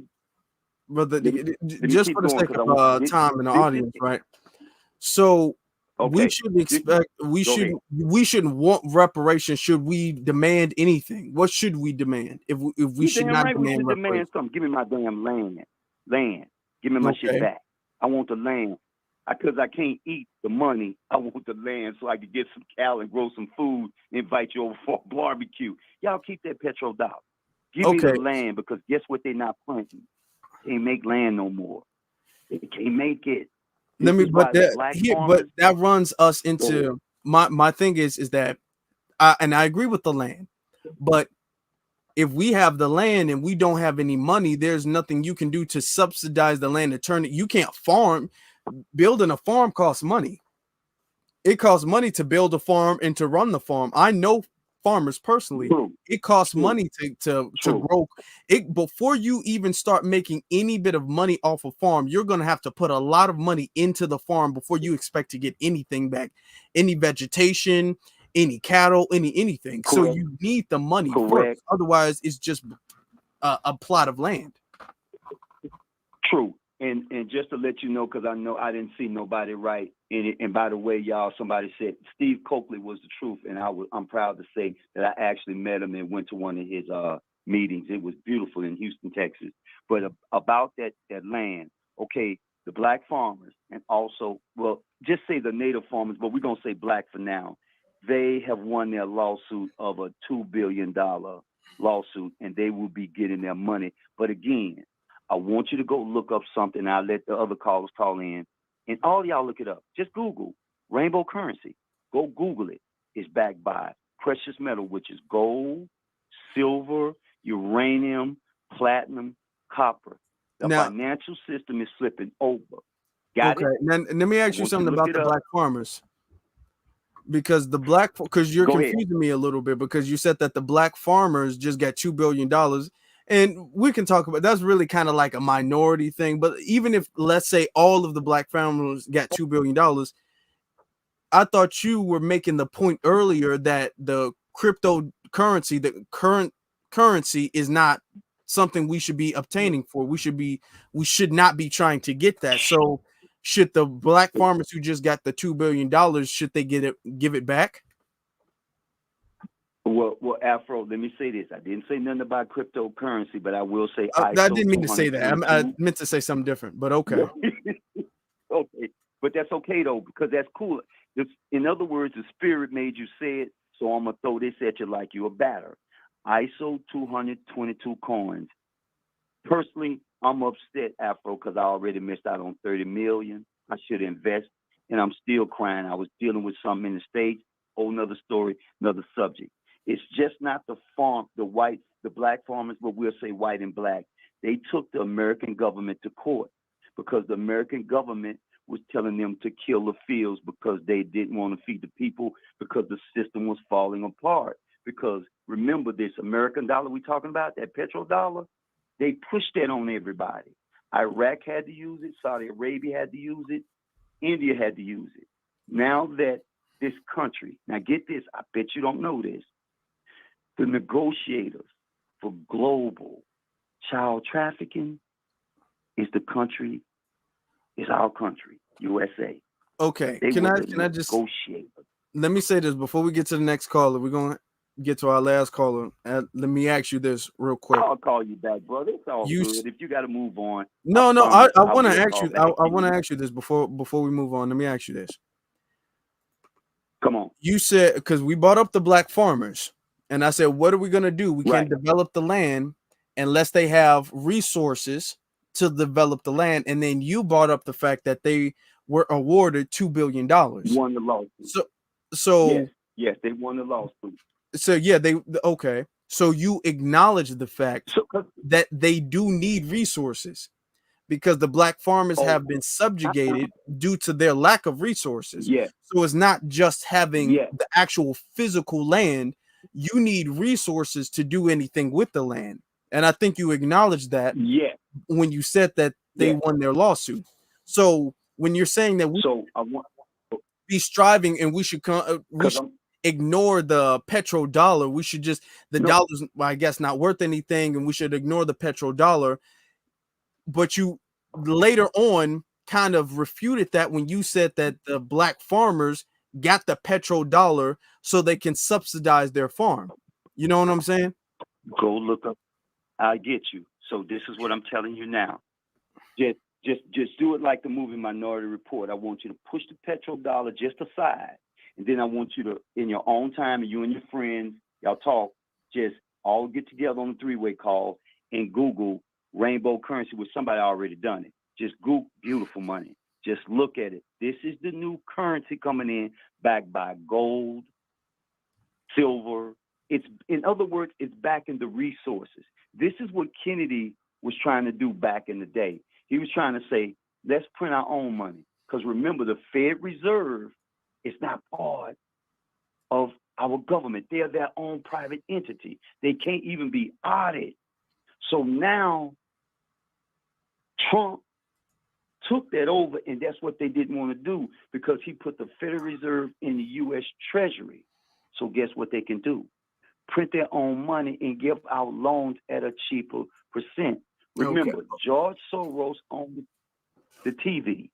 So they spread fear. Fear is always spreading. But you sometimes have to be like an outfielder, take a step back and look at the big picture. Because if you do, you would say, wait a minute, something's not right with this picture. And that's when you we gotta wrap things up soon. So I'm gonna look that up. Well, Thank you. Just look it up and go to the next caller. All right. Yeah, have a good one. Nice talking to you, brother. All right. Likewise, brother. Thank you. Have a good one.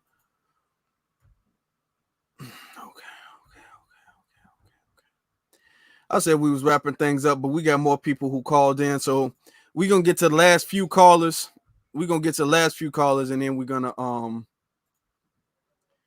wrap things up. We've been on here for this is going on 4 hours now. Caller from area code 424. You're on live. What's your name? Where you calling from? Did all of y'all hit that like button? By the way, I ain't been saying that. I know Hurricane been on it, but y'all hit that like button. 424. You're on live. What's your name? Where you calling from? What up, Afro? My name's Dominique, man. I'm calling from Long Beach, LA, California, man. I had a few things I wanted to talk to you about, but I know it looked like you tired, brother, so I'm just gonna keep it real short. But that last caller they called, man, he had me over here. Man, I'm in the chat too, but I was like, come on now. You know, it's real simple. Just cut us our check. That's all. And why can't we claim the land or the country that we built and created and helped be successful? The most successful country the world has ever known. Foundation of Black Americans created this and made this. So why can't we claim that? Forget all these other people all around the world right now. We just trying to get ours. You know, they owe us. They owe us. And I wanted to just, so I want to invalidate everything that last caller said, but just those few little points. We standing on business. We created this country. This country is ours. So we're not gonna be all this, you know, Pan-African, let's get together and all this crap. We ain't doing that. What we doing is us right now. So, but anyway, that's all I'm gonna say on that. But I just wanted to tell you, brother, salute to you, because obviously you're a young brother. I'm in my 50s, but I wish I knew as much as you know now when I was your age. So keep doing what you're doing, and we're all proud of you, brother. Okay? Thank you. So just stay strong no matter what happens. Keep doing what you do. We love you, man. All right? Thank you. That's all I got to say. Thank you, brother. I appreciate you. And with the caller before him, I let him speak, but and when you let them speak, eventually they'll say things that are inconsistent. That's why I didn't even argue on the whole black thing. You don't want to use black? Okay, fine. We won't use black. Okay, fine. Because we're going to go forever and a day into why we shouldn't call ourselves a black, whatever. And then notice the inconsistency between, okay, well, the black farmers needed money, but you just said the money is invaluable. But the black farmers got money. You making it seem like that's a good, if you let them talk long enough, the inconsistency will pop up. Caller from area code 816. You're on live. What's your name? Where you're calling from? Okay, well, all right then. You have a good night. Hung up. Caller from area code 251. You're on live. What's your name? Where you calling from? Hi, my name is Thomas. I'm calling from Atmore, Alabama, and I really appreciate your show, and I love your intro when the show comes on. It's classic. Thank you. Thank you. But I was calling. Oh, you're welcome. I was calling about Ann Coulter, and I followed Ann Coulter for many years. The good thing about Ann Coulter, she does support reparations for Black Americans. The only thing about Ann Coulter, which I agree with also, is she is strongly anti-illegal alien, and I'm the same. So I think we should give Ann Coulter a little more respect than what we do give her, because she does support us. She may sound a little white supremacist in certain ways, but she has always spoken up for Black Americans. Okay, as far as us getting our due. Okay, but she also just said in that very same video, I mean, you can't really be. I'm asking you, do you think she's speaking up for Black Americans if she's saying it's discrimination against white people, and white people are the number she's one saying hate group? that- I mean, she said white people are the number one hate group. So do you think that that's really? Well, I mean, she does stand up for white people, but she stands up for Black Americans. And she is, like I said, she's strongly anti-illegal alien. I'm the same. I feel like that has been, white supremacy has used the Hispanic illegal alien invasion to replace us, and that's what Biden and Kamala are trying to do. And if Kamala gets in there, we are done. They're going to replace us with all these different people, and we'll be, what did Claude Anderson said? If you didn't get anything when you were number one, when we are the largest minority, what do we expect to get when we're number 4? You know, and so that's been this country's excuse to get rid of us, is bringing in all these illegals and calling them minorities and giving them all of our benefits. I mean, You're correct. You are correct with that. I will admit that. I want to touch on that, and I want to say you can acknowledge that, but also you can have a white supremacist belief. I don't believe that you acknowledging that illegal immigration is damaging is you advocating for Black people, because the intent is really what matters, right? So why is she arguing against illegal immigration? I don't think she's arguing against illegal immigration on behalf of us. Because if she was, she wouldn't say that white folks are the most discriminated against. So if her platform is pro-white, and by proxy, illegal immigration harms both white Americans and Black Americans, she's in alignment with this one issue. I don't think that that doesn't make her pro-Black. Don't you see? Well, I think what you should do is look at Ms. Coulter's history, and you would really be surprised as far as what she said in reference to Black people. And she's been a very articulate in supporting Black people getting reparations. So I think you'll be surprised. Ann Many people will be surprised to know that. You say, okay. I mean, I would. I really would be. So Ann Coulter supports Black Americans, specific foundational Black Americans getting reparations. Specifically, she was on TV a little while ago, and she was speaking about that Black people are the only. She says the immigrants don't deserve reparations. Women don't deserve reparations. She said the only ones who deserve reparations are Black Americans. And you'll hear that if you check out her history. She said that, and she's been saying that for years. Okay, I'd have to see that, because I'm looking it up and I can't see that. I just Googled it. I can't find it. I'm gonna have to look that up. I'll tell you what, but I can tell you based off of I'll find that and I'll try to. Okay, if you find it, you can email that to me. But I'm saying based off. What's your email? My email is afroelite10@gmail.com. So you can. It's in the description. Okay. It's in the description of all the videos. So you can always go to the description. But based off that call, and I'll send that to you. Okay, all right, brother. All right, appreciate you. Well, I appreciate it, and thank you for everything you do. Okay, thank you. All right. All right. No. Okay. Yeah, I'm waiting for that video, because based off of all I need to see is one video of you saying that white people are the most discriminated against, and that everything is anti-white. That's the only thing I need for you to say before you. Lord. Okay. And I don't even got time, because there's other callers on the line. I don't really got time to do a whole bunch of back and forth like that. Caller from area code 816. You're on live. I said we was gonna get off a minute ago. Hey, what's up, Afro? How you doing? I'm good. How you doing? Can you hear me? Yes. All right. Yeah, this is Tracy from KC. Okay, you said what this? I know you're tired. I'm sorry. You said what was your name? I'm Tracy from KC, Kansas City. Oh, Yeah. It's been I a ain't gonna night. hold you up It's too been long. good. I think it's been a good night. What's on your mind? Oh, ain't nothing, sweetie. I ain't gonna hold you too long, but nah, we ain't doing nothing without tangibles. It is what it is. Not to derail the conversation, but we need to start focusing on like 2028. Focus on governors, senators, and things like that as well.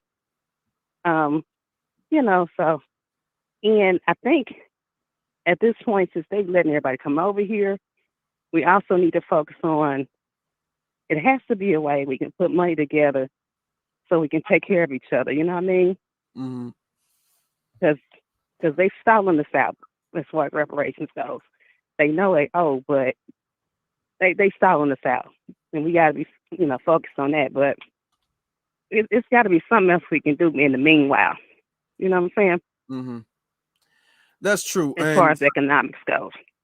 Somebody had called me early, or they had messaged me earlier about like running certain things. I think we should. I mean, as far as it goes right now, this election is too late in the game to try to run a politician. We should be looking at politicians in the future. We should be kind of setting up politicians for 2028. You know what I'm saying? Even in the midterms, 2026, 2028, we need to be thinking like years down the line. You know what I'm saying? So I do agree with that. We should be into that, because regardless of Donald Trump or Kamala winning, we still gonna need our people in there. So you know what I'm saying? So I agree with that. Yeah, and then I'm gonna let you go. One more thing. I got kicked out the chat earlier because I said Tariq shouldn't have been on Vlad. He should not have been on Vlad because Vlad tried to get that girl fired a couple months ago, and also what he did to Farrakhan. So we should not even be going on that man's show anyway because he's a snake, just like he did with DL. If he had a problem with FBA, he should have said it then and there. That was his show. He could have pushed back on Tariq. But he always do that. So don't be blocking me in the chat. And I'm a little blunt sometimes, but I mean well. But I ain't gonna hold you. But have a good night, y'all. I didn't see that. And thank you very much. Thank you very much. I appreciate that. How all these callers, they still calling in. Thank you very much. I appreciate it. Thank you. Let me see. Okay. It was the last thing. We've been taking calls for over an hour, y'all. But y'all clearly been very involved in this. So that's why I don't want to just cut it off. And I want y'all to be able to get y'all words in on this. Caller from area code 951. You're on live. What's your name? Where you calling from? Hi, Mr. Elite. My name is Christopher Central. I reside in Los Angeles, California.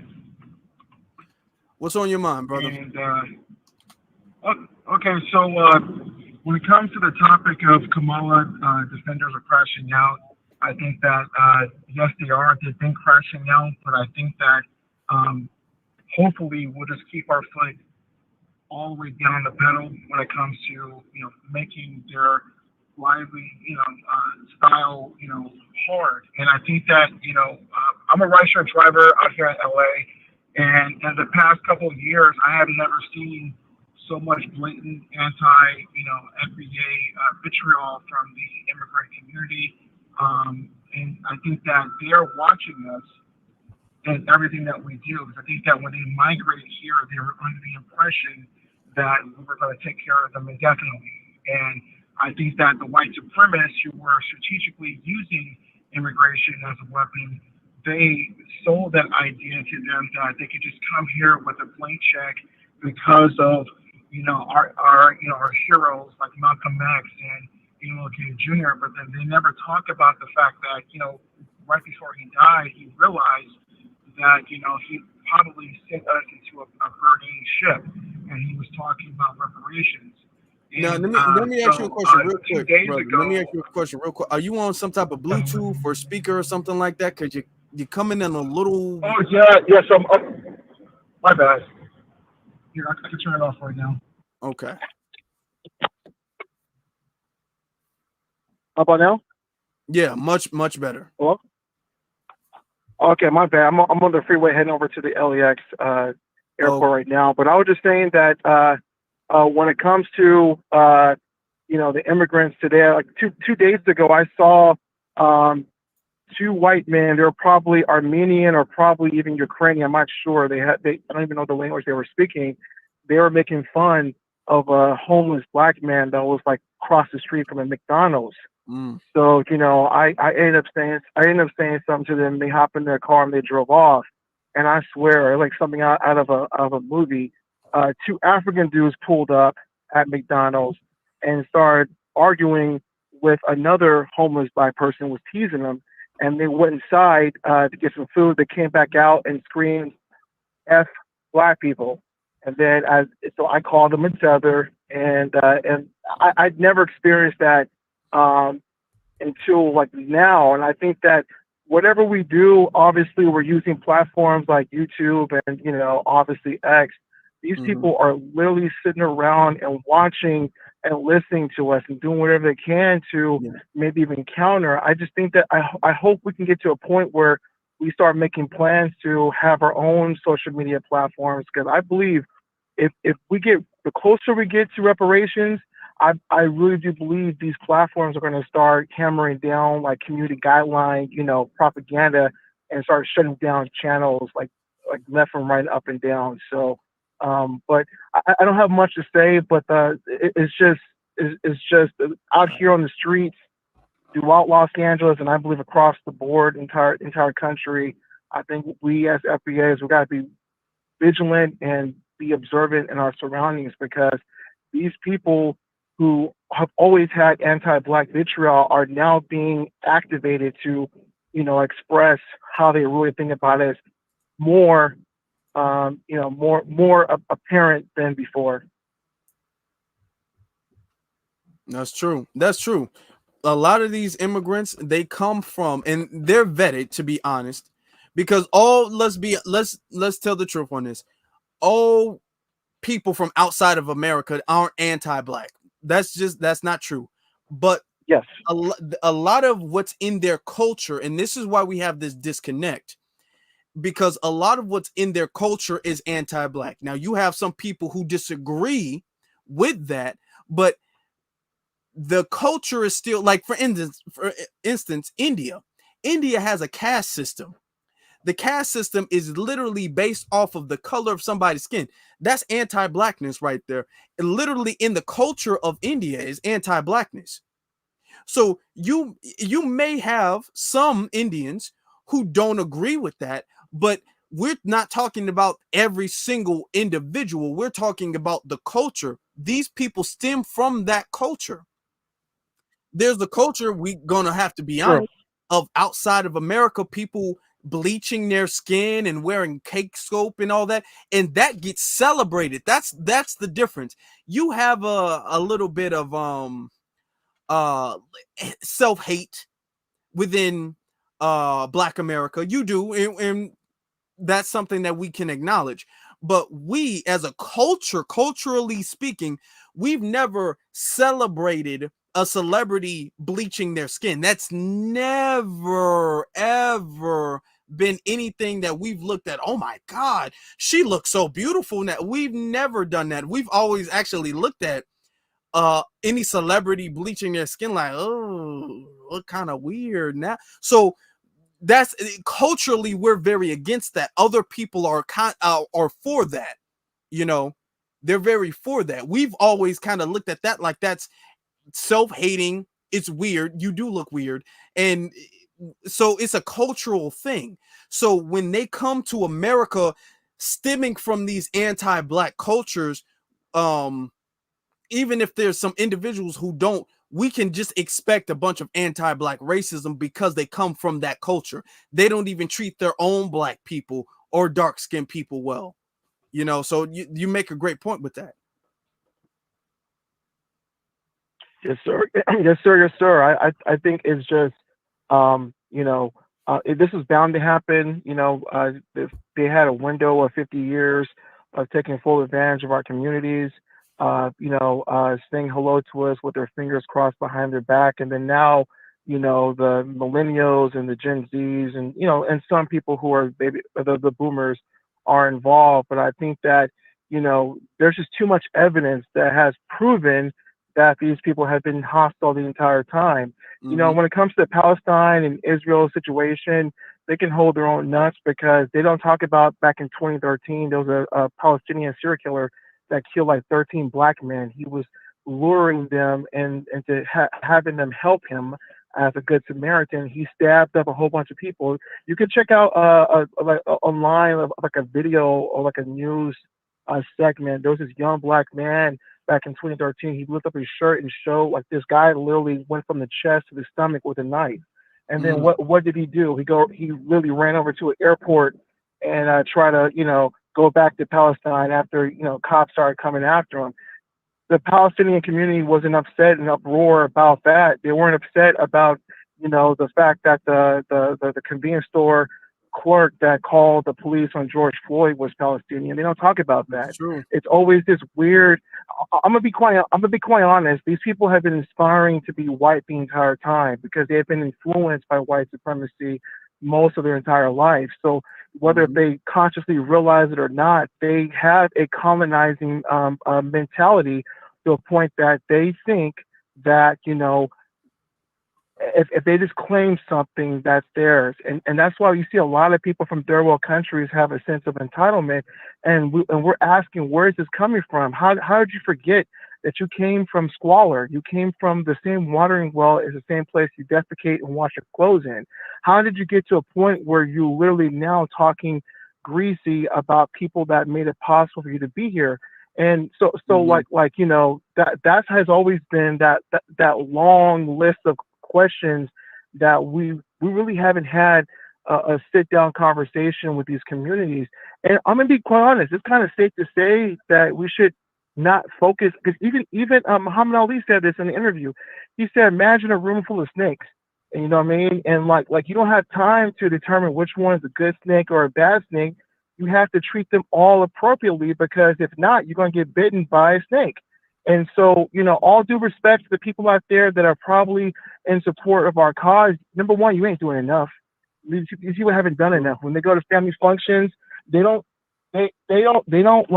jeopardize their social, standings within their communities by being allies with us 100%. A lot of the times, these people just sit there and stand there and eat up the vitriol that's been said from family and friends or social circles.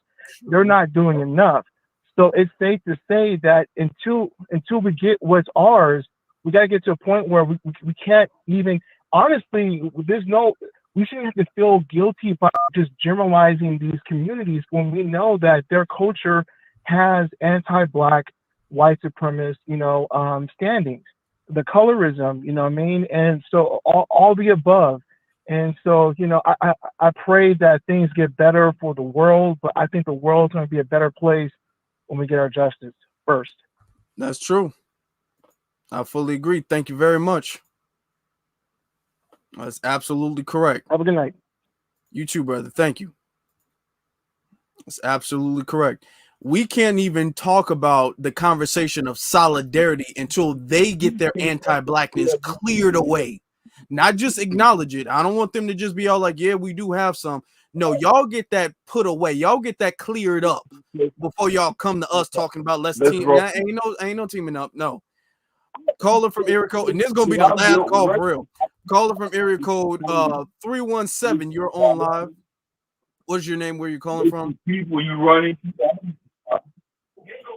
racist people just out and about. You run into racists every long day. Hold on, but brother, what's your name and where you calling from?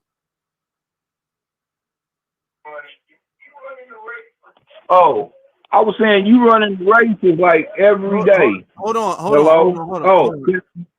What is your name and where you calling from? Oh yeah, Kevin, Indianapolis. Oh, Kevin from okay.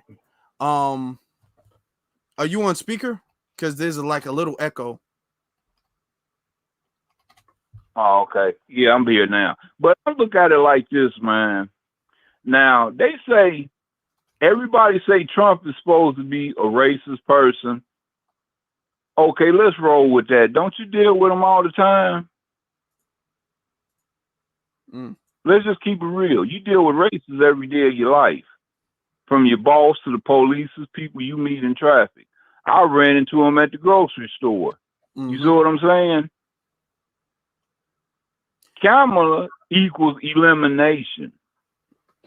Now, she projects everything that she's going to do, she projects it. You see what I'm saying? She say, well, they're going to take your voting away from you. Well, if she flood this border open, your vote ain't going to matter anyway. You see what I'm saying? Yeah. So everything that she projects out, everything, you got to listen to her real close. Everything that she projects out, she's going to do it herself. I believe, I believe in my heart that she's going to do the 2025 thing. You see what I'm saying? Yeah. I really think that's going to come from her. Because if you look at it, it looks like something she would be into.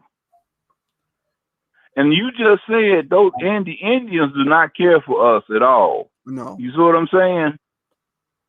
They don't like us. I have to deal with them. And they look at you a certain way. They don't just, they're not welcoming when you have to deal with them. You see what I'm saying? And these women are going to have to get out of their emotions and go to what's going to benefit them. See, that's how I operated on the street back in the day. I might have to deal with somebody I didn't really care for, but I dealt with them if it was going to benefit me. And plus, everybody that I approached, I read them. You see what I'm saying? I made sure they was who they were. I just didn't go by. Reminded me of something. Let me say something real quick for the chat room. I'm gonna say something real quick. The caste system in India is literally so real. Y'all seen those videos of them like cooking street food where they be putting together like garbage and all that stuff? The caste system is so real. Notice about 9 times out of 10, all of the people cooking food on the street with flies all around them, notice that most of them, if not all of them, are dark-skinned Indians. Notice the people putting all of that stuff together and on the street and on the floor and, you know, spitting in all of them, they're dark-skinned. Light-skinned Indians don't do that. There are nice places and nice hotels. There's nice hotels and nice buildings and stuff like that in India. Those are where the light-skinned Indians live. The dark-skinned Indians, those are the ones you see on the floor with the flies mixing it into your drink. Those are the dark-skinned Indians who do that. Just every time you see that clip, notice 9 times out of 10 is going to be a dark-skinned Indian, because that's how serious the caste system is in India. Just notice that. Didn't mean to cut you off, brother, but you just said that, and it just reminded me of that. But you can go ahead, Kevin. Yeah, I saw a lady crying, and this went viral. She bought her a food truck. She couldn't get a loan for nothing, and she got good credit. They wouldn't give her no money for her to start her business. But yet a migrant come over here, and they done papered him up. So he went and bought her food truck, and they're going to fund him to start a business up with the food truck that he bought off of her. You know, y'all think that it's going to be a lot of that if she get in office. It's going to be a lot of that, and we're basically done, man. We're done. But I don't see why people can't see that, because everybody your color ain't your kin. That's true. You know what I'm saying? And she ain't even our, and she really ain't even our color, to be honest with you. Yeah, for real. But I don't know why y'all falling for that. Yeah. I don't know why y'all falling for that. And then she calls, I always want to say they lying on the other side, but she's the one that's lying, because she lied about how many people be at her rallies. Yeah. How much she's doing, how much support. Everything that come out this woman's mouth is a lie. But can't nobody see that. And then we're getting bullied and talking about a dictator. She acts more like a dictator. Look at the way the Democrats is acting. That's dictatorship right there. Yeah. You're buying out the media. The media's lying for you. Then you turn back around, you bully the people, tell them you're going to vote for me. That's dictatorship. That's what the Democrats have resulted to. Y'all keep on following that Democrat road, though, and see where it leads you. And that's all I got to say, man. That's true.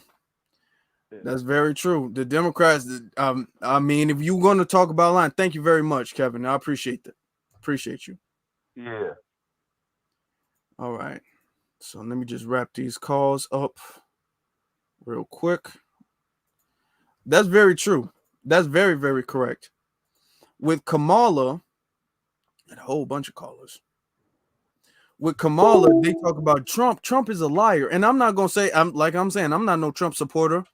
I'm not going to dismiss all of the lies Trump has told. I'm not going to dismiss that.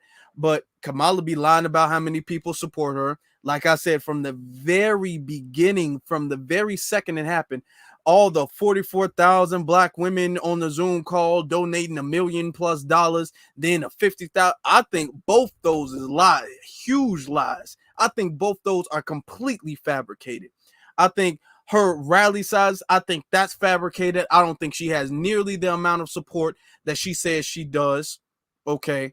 I think she lies about her background. She's been lying about all of the scandals when she was a prosecutor. She's been lying about all of that. She's just as much of a liar. But the only worst part about her and Trump is the fact that at least Trump will tell the truth in some parts. Even if Trump would be like lie, truth, lie, truth, lie, truth. Her is lie, lie, lie, lie, lie, lie, lie. There's no truth in there. There's no truth. If we're going to have the standard of our politician that we vote for can't tell a lie, then compare apples to apples. Truth is Trump is more honest. Not that we're Trump supporters, because he hasn't brought the policies to the table. Trump needs to, because it's his, like one of the other callers said, it's his election to lose. And if Trump keep playing this game where he's trying to talk around tangibles for the black community, Trump is going to have the election fall in between his fingers. It's going to slip out of his hands if he keep playing games. And he's playing games and we not playing games. That's his problem. He's playing games, we not playing games. So it's up to him. If he want to get serious, he can. But he got a small amount of time to do so. But if we're going to compare apples to apples, Kamala is more dishonest than Trump is. At least we can acknowledge, at least Trump acknowledges the fact that immigration is harmful, which is true. Kamala doesn't. At least he acknowledges that we built this country. Kamala doesn't. So, I mean, I'm just going to be honest. So, but Trump better get it together because time is ticking. Time is ticking. But yeah, y'all just send me, if y'all wanted to send me stuff, y'all just send me that to my email. Let me see how many likes we got before we get out here, because I know Hurricane been on it. We got 737 likes. Can we get to 740? Can we get to 740 before we get out here, before we leave? Shout out to all of the callers, all of the cash apps. I think I got a couple more super chats. This one comes from, he says, Afro. This is from 48 TCO. Afro, did you hear about the black vet that only gets $23 in EB2? Yeah, I did. And I talked about that in my other live, where the black vet only gets like $23 or something like that in EBT, but the immigrant gets $13K. Yeah, I talked about that. Yeah, I talked about that. Yeah. And this happened, I think, in Illinois, if I'm not mistaken. And that's outrageous. And this is exactly what's going to happen when we allow them to come over here. This is why it's unscrupulous for all of them, the Democratic Party, for Roland Martin, from D.L. Hughley, from Luke Campbell, to sit up there and act like they don't notice all of the harm that is being done, not just by Kamala Harris, but by the entire Democratic Party on the average black person. Because D.L. Hughley, he gonna be straight regardless. We got to deal with, even if it hurts him a little bit, we as the average black citizen have to deal with these migrants in our neighborhood. He's not gonna have to deal with that. He's not gonna have to deal with them being terrorists in our neighborhood. He's not gonna have to deal with that. Luke Campbell's not going to have to deal with that. We got to deal with that. He's looking at what is best for him and what's in his best interest. He's looking at, oh man, let me do this, and then I can get invited to this party. I might be able to restart my career again. That's what he's looking for. We have to deal with this. They are getting paid. Roland Martin wants a job. Roland Martin's views suck. They suck because he sucks. He has no influence anywhere. He's looking at this as an opportunity for him to get something. Roland Martin is a tether who has no skill, no credibility, no influence, and no respect. And he's looking at this as an opportunity so he can get a job because he needs steady income because he's broke as hell. I don't be sitting up there and y'all be sending the super chats and all that stuff. And as much as I appreciate that, I don't be sitting up there asking and begging like, guys, come on, I really need this new microphone, man. Please donate. I don't be doing that. I don't be doing that at all. Y'all do it off your own desire to do so. Roland Martin be every single time. If y'all would have donated, if y'all give me money, he has no influence. I'm gonna be very, very, very honest with y'all. I do not believe, I don't, that he had 50,000. I don't think he had 40,000. I don't think he had 30,000, 20,000, 10,000, 5,000. I don't think he had those many people. He couldn't verify that. He couldn't. And got him in a day? No. I don't think so at all. Rolling no neck. I don't think so at all. Let me get to the other super chat too. Shout out to SP. Sending his super chat says, keep doing what you're doing for the FBA. Yeah, from Philly. Thank you very much. I definitely will. And I appreciate your support. And then we have a super sticker from our sister Queen Nile. Thank you very much. Since a nice super sticker, I appreciate that. Thank you very much. Oh, we already passed the 740. We already passed the 740. We at what, 7? What are we at? We are at 758. All right. This is good. This is good. Shout out to another super chat from Kathy. Shout out to Kathy. Appreciate you, Kathy Dean. Appreciate you. Appreciate your support. Appreciate everybody's support. So all of this stuff, they're getting paid. And this is how, let me go very back to the very beginning. The way you debunk all their arguments is you have to set the precedent up. And I did this. I let the groundwork be laid. That's how you set it up. Say, hey, I'm not a Trump supporter, but you're being immature if we bring up Trump because there's legit criticisms for the Democratic Party and for Kamala Harris. And the reason why I said not just for Kamala, but for the entire party, it was a very smart reason why I did that. I said for the party, because if I just said for Kamala, it would have been, man, why y'all beating up on Kamala? Kamala ain't did nothing. Y'all beating her up and she ain't did nothing. She's just trying. That's why I said the whole party. Because you can't say this is me having a personal little thing against her. You can't say it's because she's a black woman and I just don't like black women. You can't say that because now I just put the whole party on blast. And I prevented you from bringing up Trump as a deflection from my criticisms of the party, which is why he had to kick me off, which I knew he was going to do. I knew I was only going to get one chance. I was only going to get one single chance to say anything before he knocked me down. I knew it, but I used my opportunity and I recorded it and I made sure I got that done. We are at 760. We are at 765 now. We can... Man, 765. I appreciate y'all. Family, appreciate y'all. Shout out to, again, another donation because he already donated on the Cash App. Shout out to our good brother Cyberdine. Absolutely. Sends a salute. Salute to you, brother. Appreciate you. Oh, my God. I cannot remember the last time we was on for 4 hours. We've been on for over 4 hours. Whoa. Brothers and sisters, I hope this is a good start to y'all weekend. I hope this is a really good, empowering start to y'all weekend. Shout out to the super sticker from my good brother, Hurricane. Again, sends another super sticker. Appreciate you. This is a good start to our weekend, but this is the way we need to handle it. This week, we've already acknowledged that all of the Democratic shills are either getting paid or they're aspiring to get paid. I'm gonna add a third one.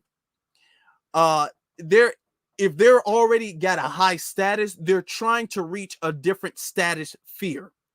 There's something in it personally for them. That's ultimately what it is. It's something personal, because if it wasn't, they would be able to articulate why they believe she's a good candidate. They can't, because they're getting told just make Donald Trump look worse. So all of these three things, they'll bring a black on black crime on you, all of that.